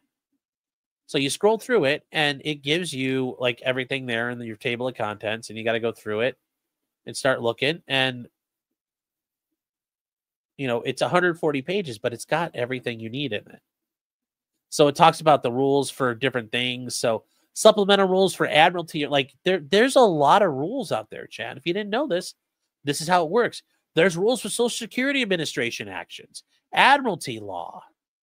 There's special proceedings. There's district court or conducting business. There's general provisions. I mean, look how many rules there are. And you might say, oh, this seems simple. Well, yeah, there's a lot of them you generally only have to know right at the top of your head, like Rule 12b-6, Rule 56. You have other ones that are out there, your right to a jury trial, Rule 26 for discovery. Russell Greer is learning the shit out of that one right now. You have the interpleader and joinder rules, and the required and permissive joinders. Those are all things right there. But then you see Rule 23, class actions. And that's its own thing. And that's its own thing there, chat. And when you get to it, it is, hold on here. We're going to get to it here. Where are we at? No, we got to keep going. It's not going to let me scroll as fast as I want to here. Oop, oop, oop, oop, oop, oop, oop, oop, oop, oop, oop, oop. Oh. Rule 23, class actions. So here's the thing. Normally, you have to join all permissive parties to a case. So if there's a party you're suing on behalf of somebody and they're not available, normally you have the right to say, Your Honor, we need to include all the parties. Well, the class is so numerous, joinder of all of its members is impracticable. 6,000 people is impracticable. There are questions of law or fact common to the class. Pretty much, yep, 100%. There are claims or defenses that are typical of everybody in the class. Yep. The representatives of the party will fairly and adequately protect the interest of the whole class. Yep. Yep. So that's the basics. Like, this is why you have a class action. If you did individual lawsuits, you could end up with inconsistent or varying verdicts and rulings. Some people might survive summary judgment. Other people won't. Other people might get verdicts in their favor or against them. The judge might make certain rulings against or for other parties, and that creates problems because it's the exact same set of facts. It shouldn't matter. So they talk about all the different things here, chat. This is the entirety of, and look just how much you have to do with a class action. It keeps going for a while. It talks about how you settle with a class action, identifying agreements, opportunities to be excluded. You guys have probably dealt with that when you get notices in the mail. This is a class action. If you don't want to be involved, sign this and send it in. Otherwise, you're part of it. They have class counsel. That can happen too. There's a lot of things that you can do here. So that's what this all entails. It's a very specialized part of law. So we'll go, just so you know, that's what it is and that's where it exists.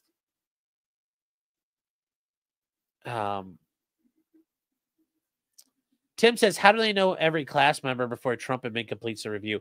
Because the FBI already said they gave up about 6,000 or 5,000 names. But the problem is the class could be even far more numerous, so they're just doing it all, there. But that's a good question, but that's how these classes work.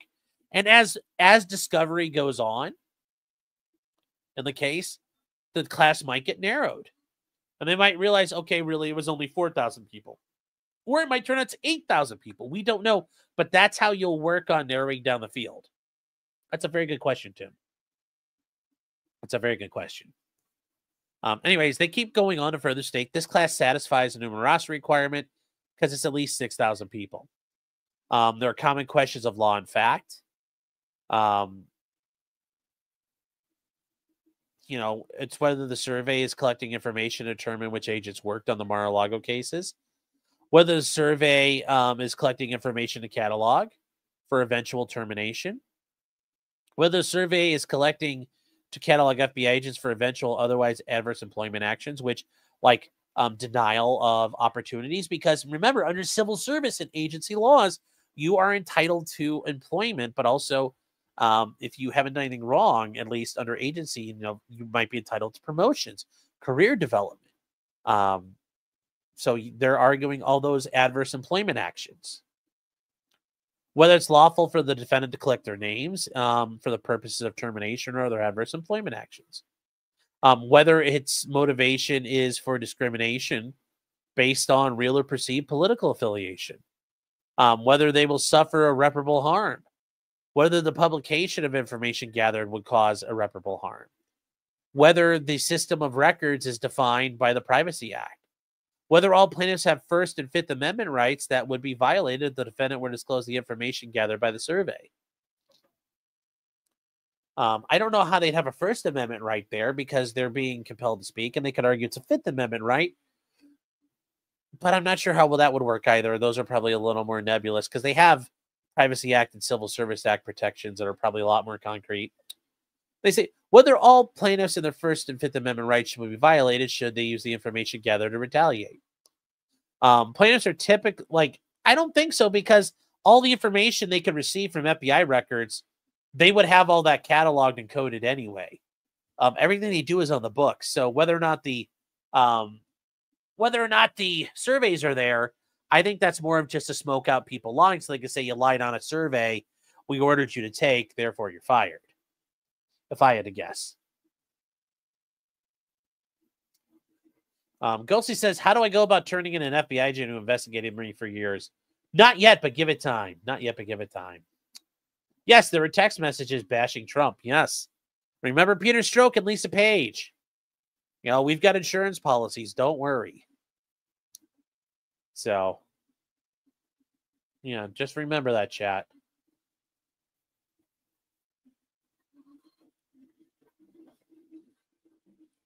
So, plaintiffs are typical of the claims of the class because they're subject to the same decision and motivation directly derived from the AG and will be made whole by the injunctive relief requested in the complaint. Further, they have no interest and are antagonistic to each other. And that's a big thing because some people might want different resolutions in the class. They understand this matter cannot be settled without court approval. The plaintiffs will fairly and adequately protect the interests of the class. There's vigorous representation of the class. Plaintiffs have hired adequate counsel in the Center for Employment Justice, who lawyers collectively have decades of experience. The plaintiffs have agreed to advance the cost of litigation contingent on the outcome of this case and understand that no fee will be awarded without the court's approval. So they're working on contingency, chat, and with these cases like the Privacy Act case and the Civil Service Relief Act cases. Those are if you win, you get attorney's fees. So, these guys are out trying to do some whale hunting here because the government will have to write a check if they win. The class action is superior because it's the fair and efficient adjudication of the controversy. Joinder is impracticable. The plaintiffs are located all over the country and will require substantial and duplication of effort. So there is a risk of inconsistent verdicts and adjudications, which is a problem. And they talk about the class can be certified under Rule 23B. They're worried about the inconsistent or varying adjudications, and individual members as a matter would be dispositive of the interest of the members, not parties to the adjudication, or impair or impede their ability to protect their interests. And that's the thing. People might settle with the government or do different things, and it's not fair to everybody at that point. So that's why it's all being done together.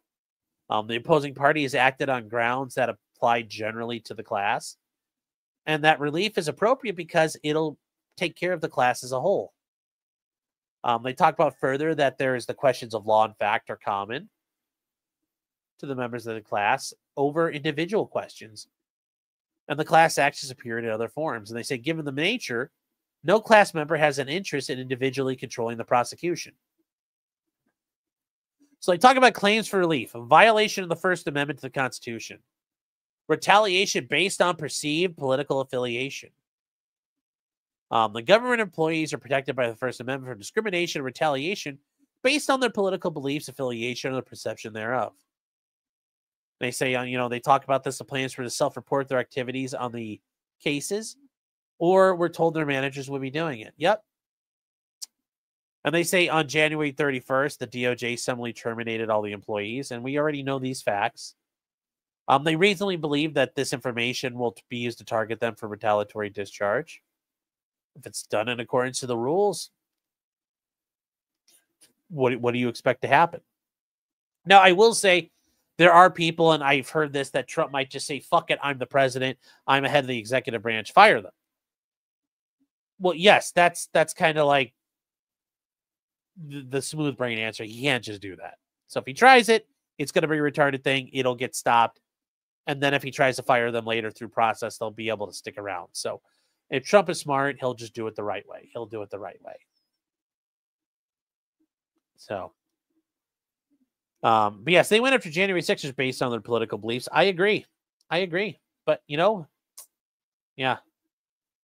Timmy Carl says the feds can sue, but military service members can't. Well, that's the beauty of the military. But also, I will say, Trump has ordered that people are allowed to return and get back pay for their discharges because of refusing the clot shot. So that's going to be something there. Yes, angry cops. Yes, at drill sergeant school, somebody put up a shitty drawing of Donald Trump, and that person should probably be Article 15, because that shows multiple things. There's multiple things they can cite them for in that. So hopefully that happens. But no, guys, they are not, Danny, they are not at will employees. When you're in the federal government, you have a lot of federal protections. You're not an at will employee. You're entitled to discipline procedures and processes under the Civil Service Acts. There's a lot of internal agency rules. So no, it's not as simple as pack your shit and get out. It's not that easy. So.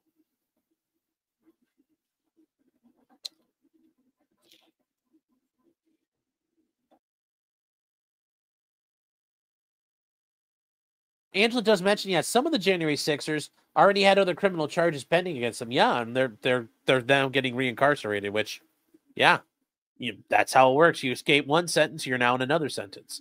So those guys will be serving that sentence and then their state sentence later. So, yeah, if they're in trouble for something, fuck them. So, now, Battle says the Constitution should trump civil service laws. I mean, like, Congress passed the law, though, so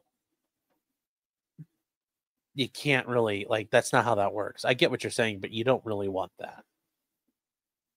So Brimstone's saying there will be no public sector unions. Well, we're going to get to that one in a second, because there is an FBI union involved in this too. So they said Donald Trump has made pronouncements of his intent to exact revenge upon persons he believed disloyal to him. Well, if you're disloyal, why not? Whatever the Trump administration believes about the plaintiff's affiliations, it clearly believes the people who were involved in the January 6th and Mar-a-Lago cases that are insufficiently affiliated with Trump to be entitled to retain their employment. Okay? Based. The plaintiffs assert there's no other legitimate agency purpose for this list to be created or to exist. The FBI submission information in other forms to identify the work of agents and either laud or discipline them for their performance. Oh, don't you worry. That's being taken as well. This is not just the thing they're looking for. They're taking everything, and I think they're going to come up with something. There's a real material risk that the list itself will be shared or leaked with persons or entities that harbor ill will towards the agents and other personnel. Whoa, way out. Oh, well.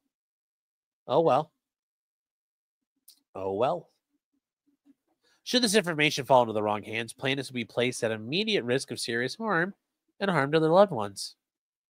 Oh, well. You picked this job, Fed boy. You bought the tickets. You're along for the ride now. Should this information fall into the wrong hands, a plaintiff would likely suffer measurable pecuniary damages, such as loss of property, loss of income, and damage to reputation. This last one's a very revealing point.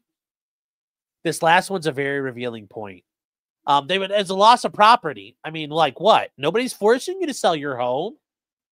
And I think this damage to reputation could easily be turned around to them on this other thing here. Because really, it's like, you know, your argument is we're going to have damage to our reputation. Wait, you mean like, oh no, people might throw fucking tomatoes at me and think I'm a traitor to people because I acted like a fucking Nazi and fucking harassed and arrested people that probably didn't fucking deserve it? You know, it's just like the Afro Man case. They're worried people are going to get mad at them because they look like a bunch of crooked shitbags.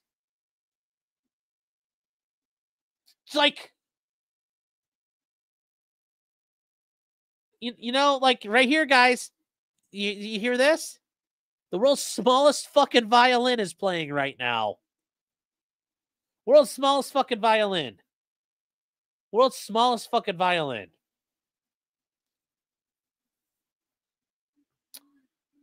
Or damage to our reputation.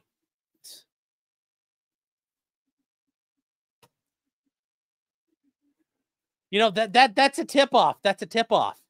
They don't want people to realize they're fucking scumbags. I don't want to go to the PTA meeting and have people get mad at me. Well, then you should have fucking thought about that. You know, they're going to be like, I thought it was wrong too. Then why didn't you quit? Because Lisa needed braces. So, just saying. Just saying.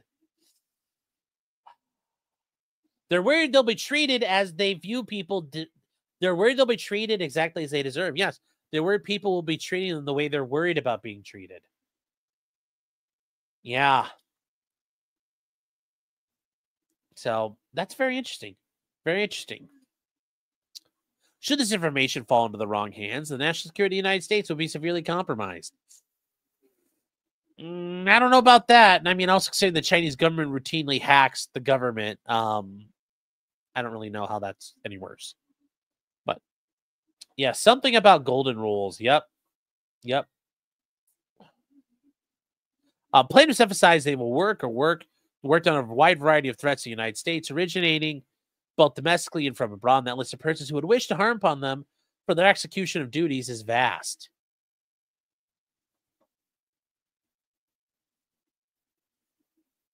Okay.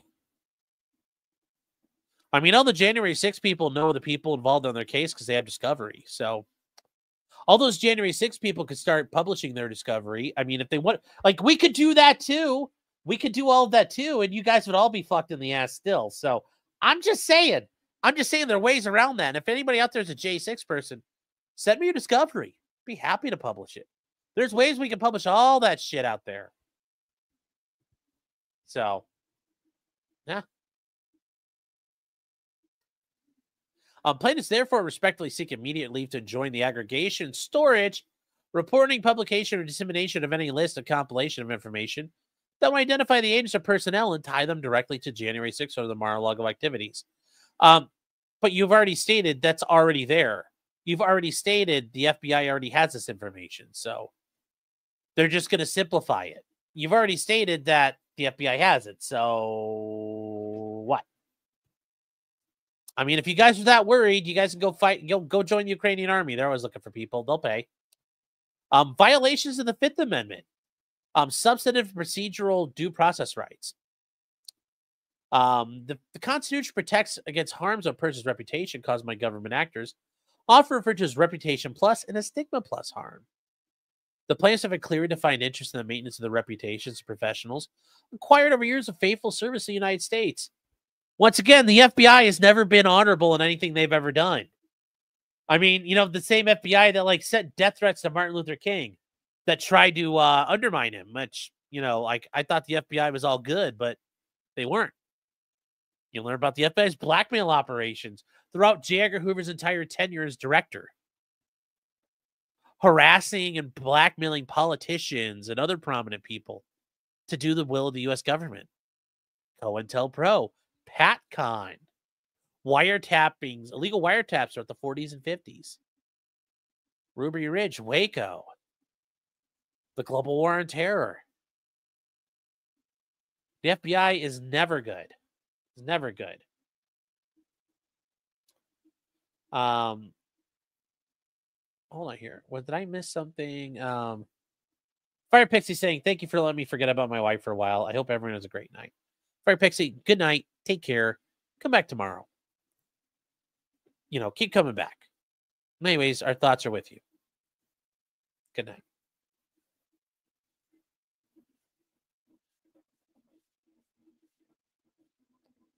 who just said that Lisa needs braces thing? Yeah, I love you guys. Yes, Angela's right. Lisa needs braces. Dental plan. Lisa needs braces. Dental plan. You guys get the Simpsons. If you know, you know. So anyways, here the potential publication of information related to their work causes an imminent threat to both their reputations and or their prospects for either continued or future employment.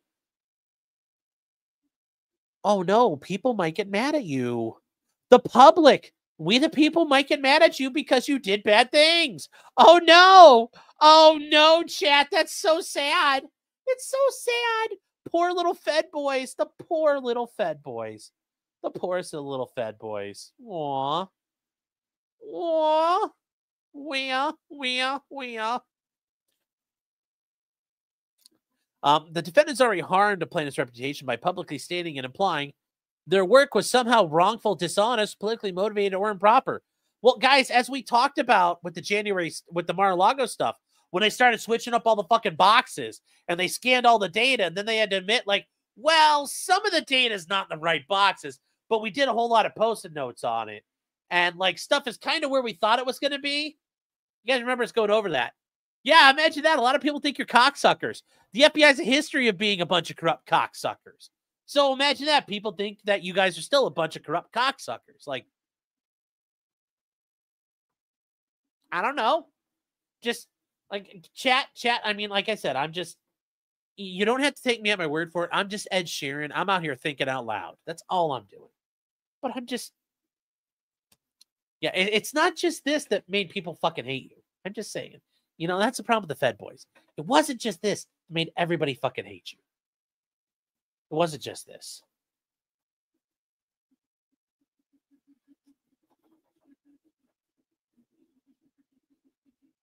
Not only did the publication of the names harm their safety and reputations, but it would burn their ability to find future employment with any entity in interest in maintaining a positive relationship with the Trump administration.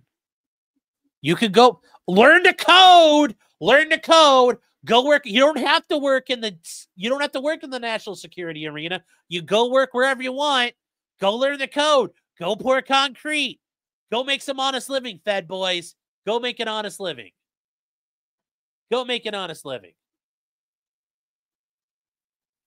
survey they're being asked to submit does not afford them any opportunity to defend their honor or reputation. Oh, because they fucking had some. And does not give them an opportunity to challenge any perceptions regarding the propriety of their actions. Well, who said they're being denied that period? Just, it's a survey.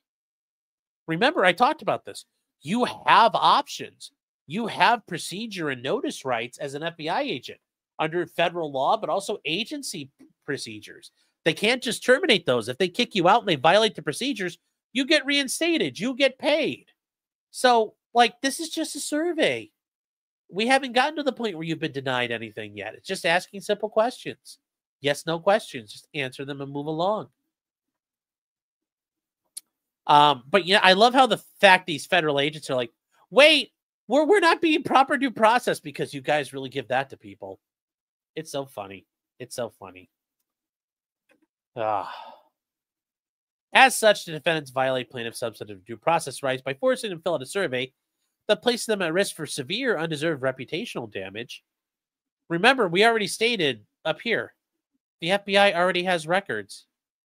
The FBI already has sufficient information. So you're already worried about something that's going to happen. But whatever. Without the opportunity to be fully, wait, where did all that go? So count two there. They haven't heard a chance to be fully heard responding to the same. Well, they get a chance later when they get fired. They'll get disciplined. Violation of the right to privacy. So they argue that the Fifth Amendment requires to have a balance of rights against officers for their purported public interest in their activities. Okay. They assert the public does not have an interest in the specific investigative and administrative law enforcement task of FBI agents and employees, particularly not when matters that could still be active or litigating in the future. That's not your choice as a federal agent. Neat thing. That's your boss's decision. The attorney general can open up a file and let anybody read it. You don't get to tell them no. The president can open it up and tell them no.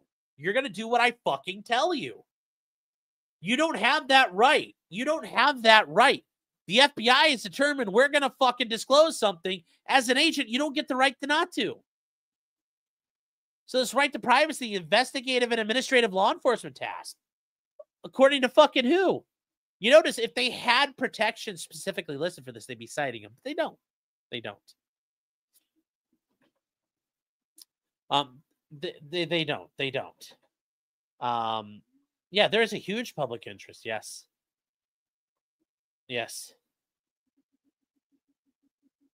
Yes, Mavka's right. They're saying, no, President Child, you will not open the file. And real quick, guys, we need to get some more things here. Some people brought up some other points here. Nico says, remember for 15 months, he says, never talk about your bosom again.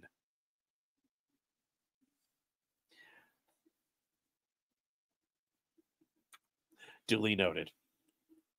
Shredder S07 gifting 10 memberships. That's 10 more subs in the fight chat.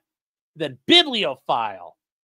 Once again, I love seeing that picture of that B-1B Lancer.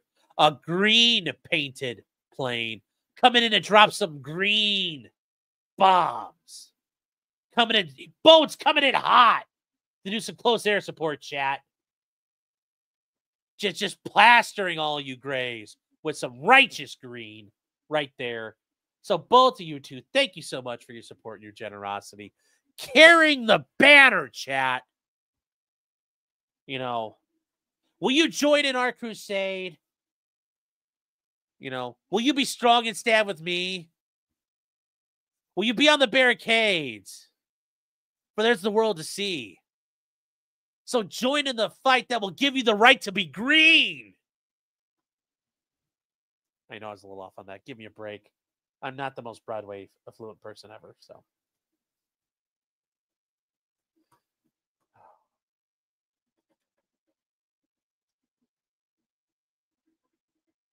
Battle says, thank you for my membership. You're welcome. So they say the plaintiffs assert that any publication of dissemination or transmission of the information gathered in the survey will violate their Fifth Amendment right to privacy. I mean, I'd argue more of like a Fourth Amendment right to privacy because it's more like a search. It's government action. So I don't know. I'll defer to them on that. They probably, I will say she probably knows that law better than I do. Yes, I enjoy that Greg Kirshner is upset. Yes. Oh, hold on 1 second. Did you not like my Les Miserables, baby? See, 2.0 is a theater lady, and I just hung out some Les Mis, and she's just like, meh. So, you try to impress the people you love, and sometimes they're just like, meh. You're like, anyways, plaintiffs assert there's a real material risk that the list itself or parts thereof will be shared or linked to persons and entities that harbor ill will towards the agents. Well, fucking suffer. You know, as in The King, if you guys ever watched the movie The Kingdom, as the boss of the FBI says, you know, not doing our job because bad guys will get mad at us is not generally something we worry about. You shouldn't be worried. If you're righteous, don't worry about it.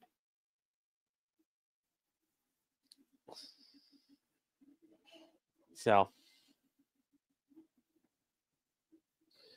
yes, the person's involved in the Jam 6 cases. Yes, that's like my favorite thing. January 6th. Putting some jam on toast. What kind of jam? Strawberry or blackberry? Those are the two best. So,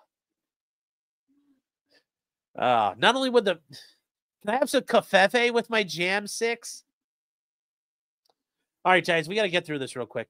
Not only would the convicted felons of the the convicted felons plaintiffs assisted to prosecute, who are now at large, have a keen interest in obtaining the information, but to do so with various other enemies of the United States. You know, I'm not going to lie. If that means like, you know, like foreign entities come start hunting down FBI, like, it's like, oh, well, are they just going to limit their attacks to this group and then leave? You know, like, is the ISI going to come in here and just start putting in work and then go home? It's like, based, like, targeted attacks. Like okay. And it's a good thing they got guns. They can handle themselves. Should this information fall in the wrong hands, the national security of the United States will be severely compromised. I don't know about that. How does January 6th compromise our investigations? How does January 6th compromise our national security? Anyways, they're seeking immediate relief to enjoin the aggregation, storage, and dissemination of the January 6th and Mar-a-Lago activities. Then count 5, and this is once again what I think is where they've got teeth. Violation of the Privacy Act. So they talk about the Privacy Act, and they say that the target list is the system of records defined by the Privacy Act. And the plaintiffs assert they're being mandated to provide information to formulate the system of record and are not doing so of their own volition. Well, yeah, fine. They'll scrape up the data other ways. Trump is trying to short circuit things. Like, if you're going to make him dig through the data, fine. He'll send Elon Musk through it, and they'll process it with some AI and shit, and they'll get it done, but it's not like you're going to be able to hide. You're not going to be able to hide in the stack of paper.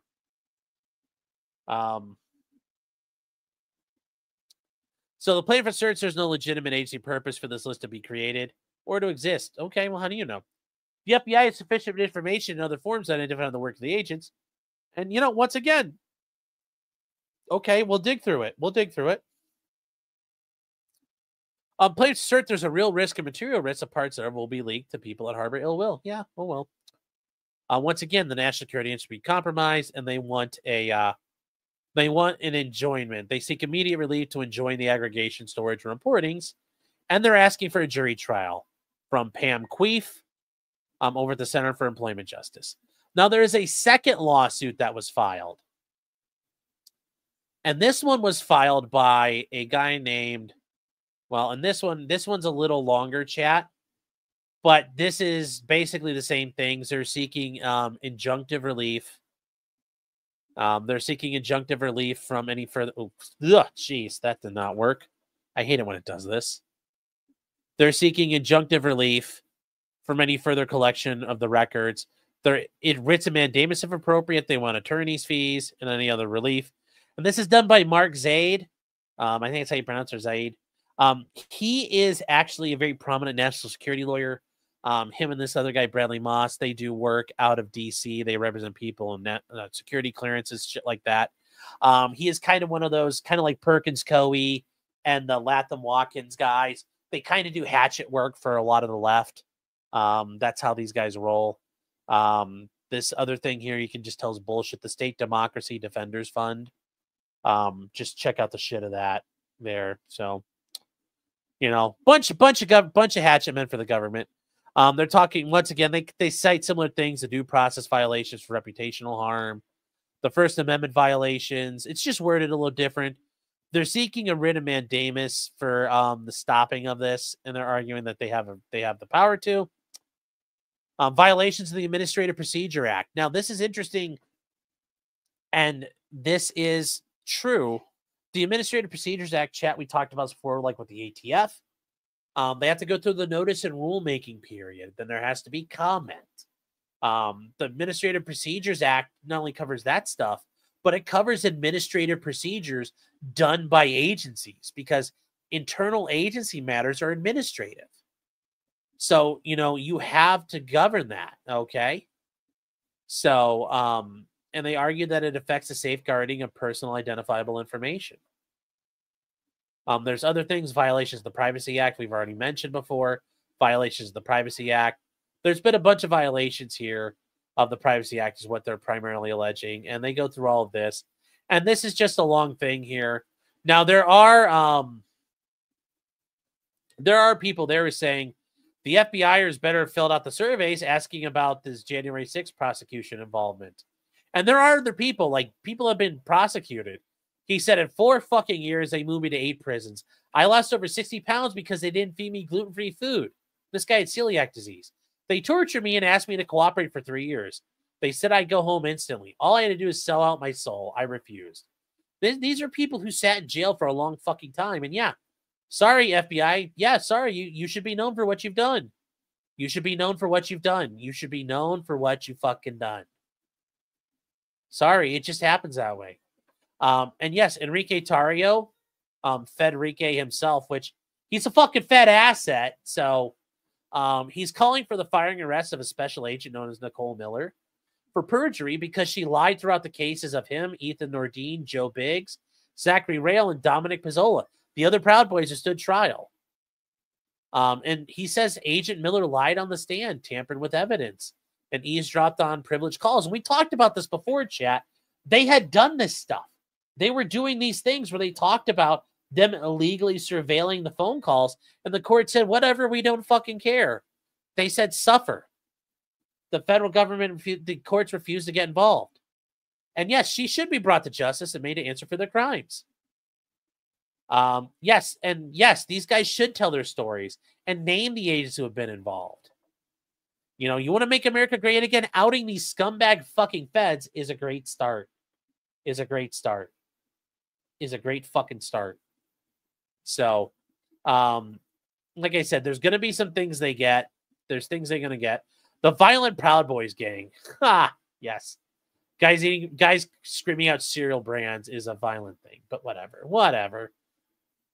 chat. But anyways, this is the Federal Bureau of Investigations Agents Association, then a bunch of John Does, 1, 2, 3, 4, and then Jane Does. So a bunch of dumb fucks and then a bunch of dumb cunts. So the Federal Bureau of Investigation Agents Association is their union. It's a union that advocates on their behalf. It's kind of like their advocacy groups.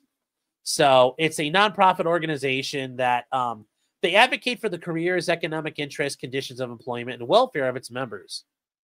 And you don't have to be in it, but approximately 12,000 of the 13,800 members are a member of it. So it's no different than every organization, every government entity has some sort of association. So for the FAA, they have NACA, the National Association of Air Traffic Controllers. And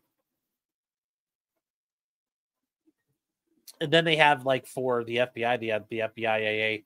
They have all kinds of groups there. So, and then for prior to NACA, there was PATCO, the Professional Association of Air Traffic Controllers. Professional Association of Air Traffic Controllers.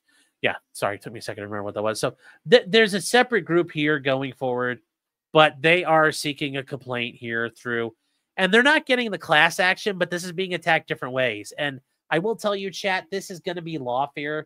These groups are committed to work together. So it's clear that this is kind of like a unified front. They're just attacking on multiple pincers. So we'll see what happens.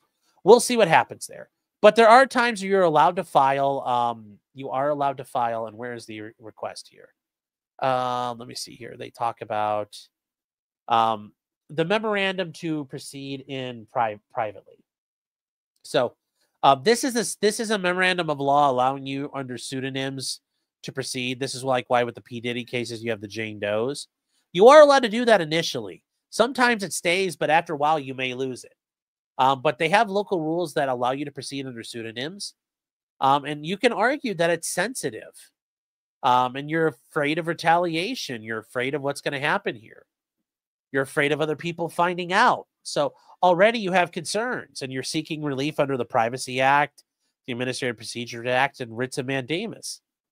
Okay, so they have the right to do this depending on the situations. You have the right to seek privacy as well. It's very hard to get this, but it does happen. And then, spoiler alert, the court did grant it. And the court said initially you will be granted this protection. So they are allowed to ask for it. And they talk about, there have been violent threats against FBI employees based. But remember, part of the action is they want to enjoin the defendants from collecting the personal identifiable information. So if you put your name in the document, they're going to have your personal identifying information. So this one does make sense. You're like, I don't want them collecting the information. I also don't want my name to be known. So yes, disclosing identity would jeopardize their safety and that of their families. It would defeat the injunctive relief sought. And that's a fair argument. That is a fair argument. And they talk about there's multiple factors here. And here's a 5-step test to in this district. And because it's DC, remember, chat, a lot of the agency actions you have to initiate under federal law in the District of Columbia. So whether the justification asserted by the requesting party is merely to avoid annoyance and criticism that may attend litigation, or it's preserve privacy in a sensitive and highly personal nature. Whether identification poses a risk to retaliatory physical or mental harm and to innocent non-parties. The ages of the persons whose privacy interests are sought to be protected. That's not really an issue here. The action is against government or a private party. Well, you're worried about the government. And the risk of unfairness to the opposing party against it to proceeding anonymously. And those are the 5 factors. And the court did issue an opinion on this. And this is one of the January 6th judges. I mean, a lot of these judges do January 6th stuff. But they talk about all the issues are here, and they say the standards for this. And once again, he cites the standards, these 5 factors.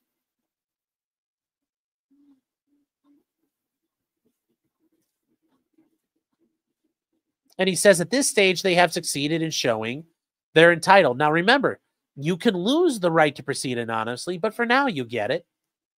They succeeded in showing for now that the safety concerns outweigh the public's presumptive substantial interest. I would disagree.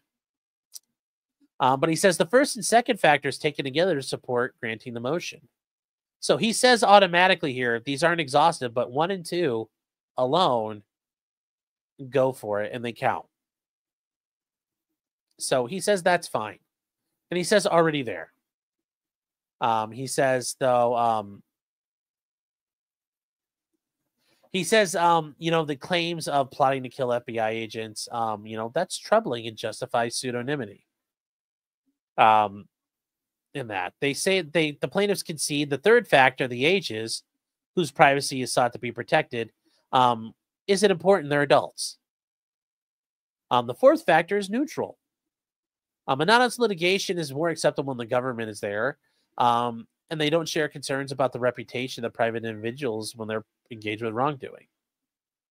And he also says this matters that they're not requesting individual relief, so they're not entitled to anonymity there.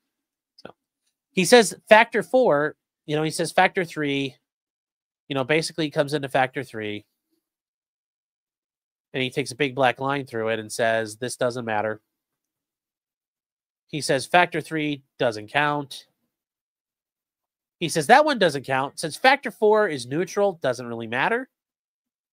So that one's done.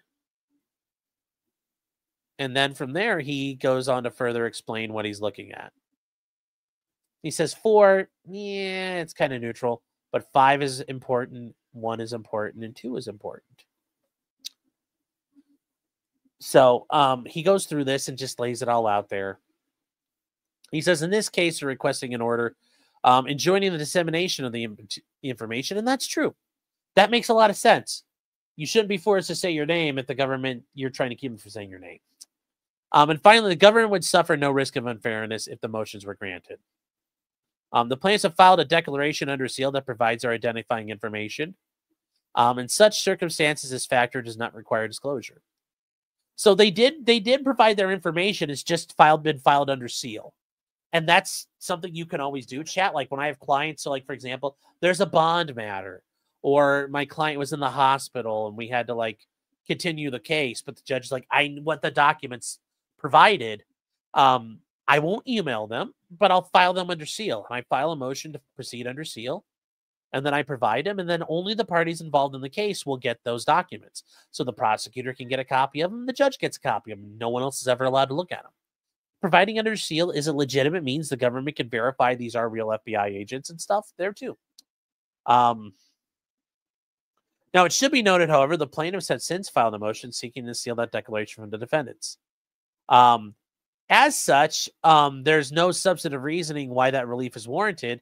That motion is denied with prejudice. So it's like, they tried to seal it. They tried to seal the government from doing this. They tried to seal the government from ever being able to see it. And they haven't received substantive reasoning on why that relief is warranted. So it's being denied without prejudice, though, meaning they can come back and refile, but they're going to have to explain why they didn't bring that up before. So it's still funny because these guys are supposedly fucking hot shit. And, you know, normally you have to explain why stuff's under seal, which when I do it, it's like, Your Honor, these are highly sensitive. Like, you put in the motion, these are sensitive medical records that have no bearing on the case evidentiary wise. That should be part of discovery, so they should be sealed. They're merely for bond purposes. So he says the first, second, and fifth factors weigh in favor. He says it's a lopsided balance. So the leave to file is granted. Mr. Potato says without prejudice. I understand, that's why I said it, but it's hilarious. It's hilarious there. The motion to seal from the defendants is denied without prejudice, subject to any further consideration by the United States District Judge to whom this case is randomly assigned. It says all parties shall use the pseudonyms listed in the complaint and all documents filed with the action, and the declaration shall remain under seal from the public, but not the parties. Which that part makes sense. Nobody else gets to see it. So, yes, filed under seal. Yes. Yes, oh God, who sings Our Lips Are Sealed? Not Hillary Duff, but the Go-Go's. When they went to Australia, they were confused because the crowd kept chanting Alex the Seal. And they're like, what? And they were saying Our Lips Are Sealed, but in Australia it came out as Alex the Seal. So they were like, who the fuck is that? We don't know that song. So right now, chat, ultimately what's going to happen here, they do have civil service protections. They are going to be entitled to those. They're entitled to Administrative Procedure Acts and protection there. So this is going to drag on. Like, the idea that they're going to get complete injunctive relief here, I don't think they're going to get. But it's just how that's going to work out going forward is what we're dealing with there. And then, hold on, chat, one more thing. Okay. Hold on here, chat. I need to tell somebody I will be right over there. Hold on here, chat. Hold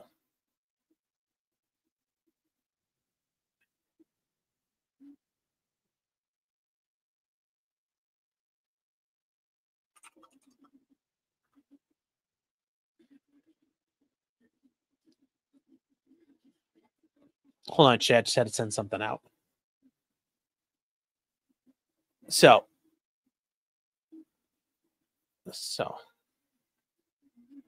anyway, that's kind of what we're dealing with, chat. So do I think it's what's going to happen? Well, like I said, they're going to get some protection here. But is this going to be like all the stuff they think they're going to get? No. Suffer, you fucking feds. No one cares. At the end of the day, that's what's going to happen. So I know you guys are thinking we're going to be like a total Fed boy death. Maybe Elon's going to have to go dig through everything. So whatever's going to happen there. And also remember, the government never destroys information. So just like when the NSA collects legal records, like, oh, it's destroyed, we promise. It's not destroyed. So suffer, feds. Suffer. Suffer. Suffer. Suffer. These assholes leaked information to the press all the time. What's good for the goose? Yep. Oh, I agree. I agree, chat. They are entitled to nothing. They're being protected by seditionists. I agree. Fucking run around investigating people for sedition is a dangerous fucking game. Because who gets to decide what's sedition? Dangerous. You want to play your own part in the Patriot game. They should remember how that fucking song ends. And just saying there, chat. Curious Contrarian says, Fed boy's gonna suffer. Yes, they will. Tim Beattie says the unitary executive theory. Yep. And Mobka says, no presidential challenge. You will not open these files. It's like, you don't get to do that. You don't get to do that. People are just trying not to have consequences for what they did. Exactly. That's why I love you guys. You guys are sharp. The sharpiest boys out there. The sharpest boys out there. You know, you guys are the good stuff. So I hope that actually made sense to you guys, understanding who's sued anonymously and how you can do it. It is a common thing. You just got to have reasons to show it. And yeah, that's really it. So as much as I'd like to say total Fed boy death right now, we're not there yet. But we'll get there at some point. Rod Brent says, who'd Fed post the Fed posters? We know. And they used the Patriot Act to spy on me as a preteen. It's disgusting. They spied on everybody. So once again, I don't feel bad for the FBI. Sorry. You guys are in a gang, and that gang is not a gang friendly to me. So, oh well. And if something bad happens, you got all your whistleblower protections and run to MSNBC. I'm sure they'll love to hear you talk about and lament your problems. You know, it's totally all there. It's totally all there for you guys. So eventual total Fed boy death. Yes. So when will Trump start circuiting the DC? Remember, it's not DC Circuit Court. This is DC District Court. But both those places need cleaned out. So both those places need cleaned out. The Bengals were hotter than the Go-Go's, yeah. Sassy Frass saying diesel therapy, is that ill will? Diesel therapy is when they ship you around. So like in the federal system, they just say, hey, you're fucking moving. If you listen to Larry Lawton, he did federal time. It's called diesel therapy. They will send you around places in a bus to fuck with you. Wait until Doge gets into the IRS. Oh, I know.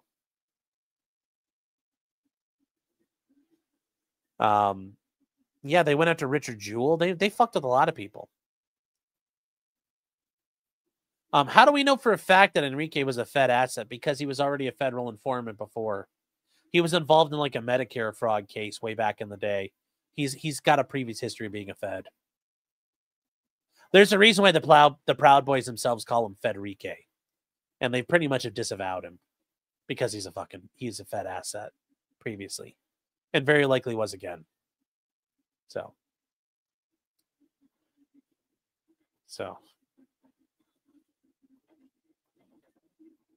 Yes, you did nothing wrong. You have nothing to worry about. True.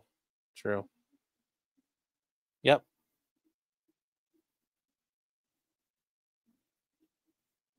There's a lot of diesel therapy used in the Bundy case. Yep, there has been.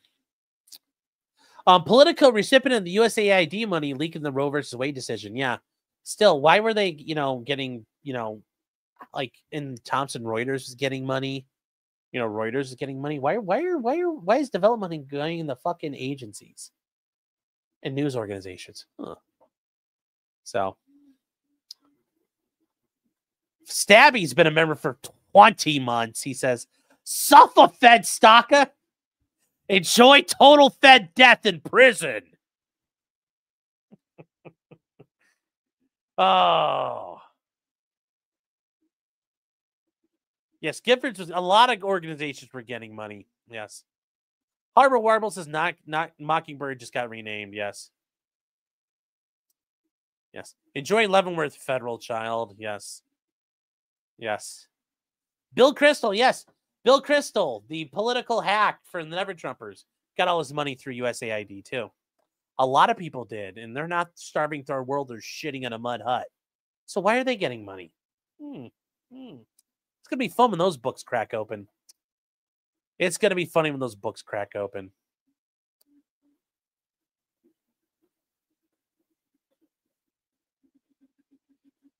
They want to make it look like MAGA are extreme overreacting lunatics like the left. Yeah, but this is just a reckoning. It's just the reckoning. It's, it's just a pendulum. You push, and then the rollback and the rebound. It's like, it's like you drop a basketball. It's going to rebound.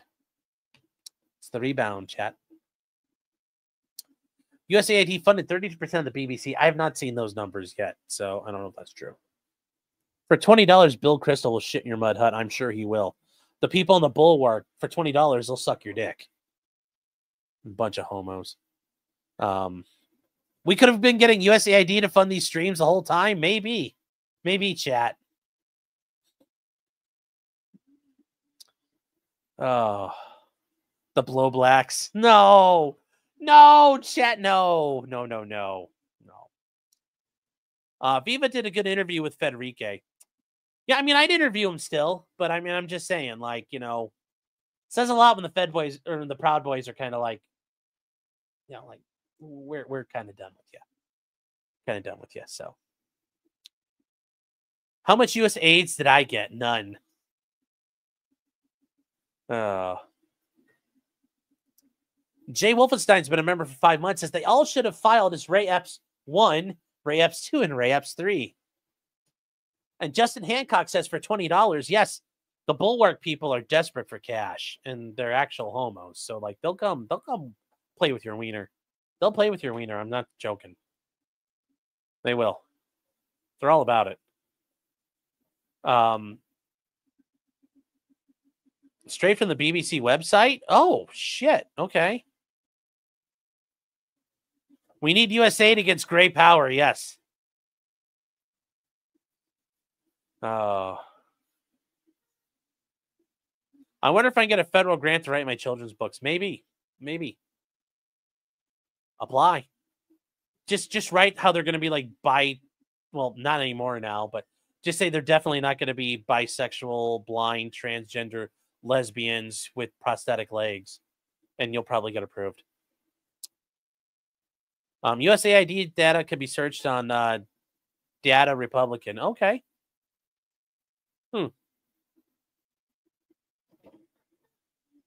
I bet they funded the media in my country too.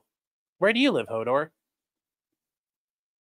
CG says I have a health update for you. All right, what's up? Let's see this.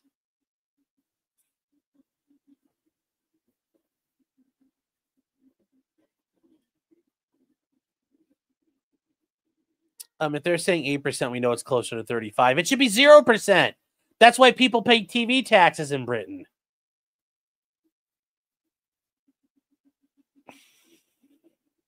Hodor lives in Westeros. Char.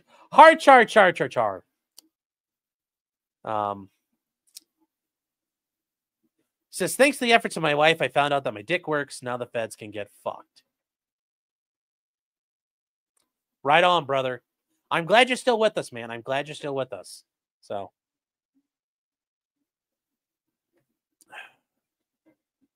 You live in, it's the Deutschland. You know. I'm just saying, yeah, and there's a lot of dark money going on in it. Well, there's a lot of dark things going on in Germany right now. I'm just saying, like, there's, you know, there's a lot going on there, chat. There's a lot going on there. So, but you know, all you need to remember when you're ever having a day and you're feeling down in Germany. Did I lose? Hold on. Did I lose my tab? Uh-oh. Oh no, chat. Did we lose it? Hold on here.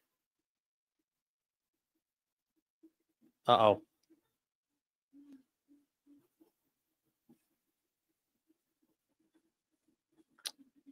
Okay.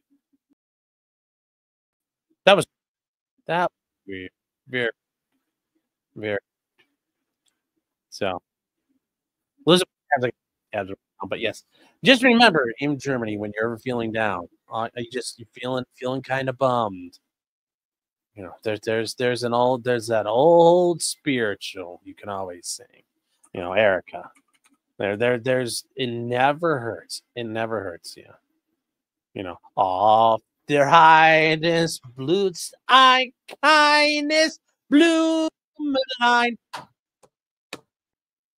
Und das heißt Erica.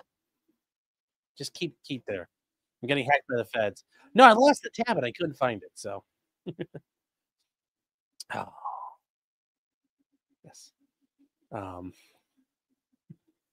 lose the lore tab. Should have played the guy slapping. Stick on the thigh that makes that noise. Harbor Warmer says, I also enjoy Hell Let Loose. Yes, well. Oh, well. I'm just saying. All right, chat. So we are going to wrap that up here. Talk to you guys long enough on this topic. And, well, where are we at? There'll be, I think there's some updates. They'll probably be tomorrow. We'll go through them. We'll take a look at them. I'm sure it'll be very interesting to what's going on. And then where is, hold on. Oh, there we go. All right. Damn, I keep losing it. I should singing could be considered Fed posting. It's all right. Have you ever heard the German band? Yes. My sound is wonky. Is it better now? I don't know why it sounded bad. But, oft. It ist Blumenlein. Und das heißt Erika. I don't know what the rest of the German. I only know the song because I sing the song. Say the Fed post for Sean's Discord. Yeah. Well, guys, with that said, though, yes, we got done. Pretty good timing here. I did speak with Wiggles over on Crapcast, Outer Pangea. He had asked if I come over and talk about there's a legal issue with some of the comic book guys going around up there. And I was going to go over there and head over there and talk to him. So I told him I'd be there by 10:45, and we were running a little late. So we're going to head over there. I'm heading over there, chat. We'll have all kinds of fun to talk about things tomorrow. If you guys are new, we do a live show every Thursday night at 9:30, chat. It's the best Thursday night show at 9:30 on the interwebs. We got a lot to talk about, chat. There's kind of a lot of interesting things. Trump doing all of his stuff. Sarah Boone writes another love letter to everybody. There's been an arrest in the drone, the guy who flew a drone into a firefighting plane in LA and grounded everything for a day in the firefighting efforts. The Ahmaud Arbery district attorney got acquitted. And Treasure Hunter just got released from jail for contempt in a federal court case. A guy gets 500 years in prison for dogfighting, and a judge in New York was removed from the bench because of his attempts to get out of jury duty. So we got a lot of stuff to cover. It's going to be fun. It's going to be high paced. You guys are going to love it. If you guys are new, stick around. You will enjoy it. We do a lot of green friendly stuff there. Yes. And it's not Naked Twister night at Stoney's, but it is $2.50 cans at Stoney's on Thursday nights. So,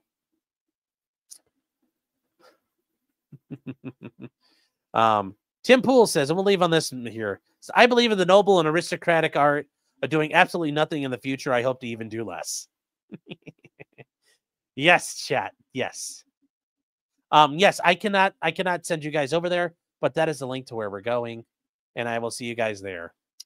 I tried to direct, but it wouldn't let me direct.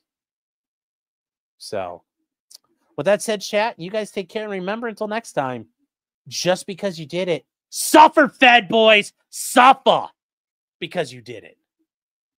May your suffering be legendary even in hell. Total Fed boy death.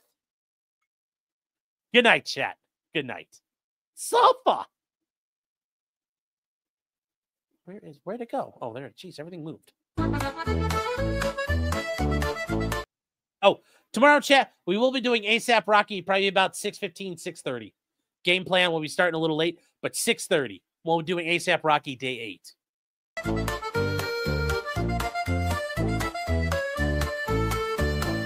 Weapons, blacksmithing, and models of planes, esoteric works, and even some trains. Much merriment had while drinking White Claws, tips on hunting, and even talking the law. Whatever you do, just don't talk to cops, even when they nab you on illegal stops. Just 'cause you did it doesn't mean you're guilty. But please talk to a local attorney. Was that the fat guy Rick hated yelled at?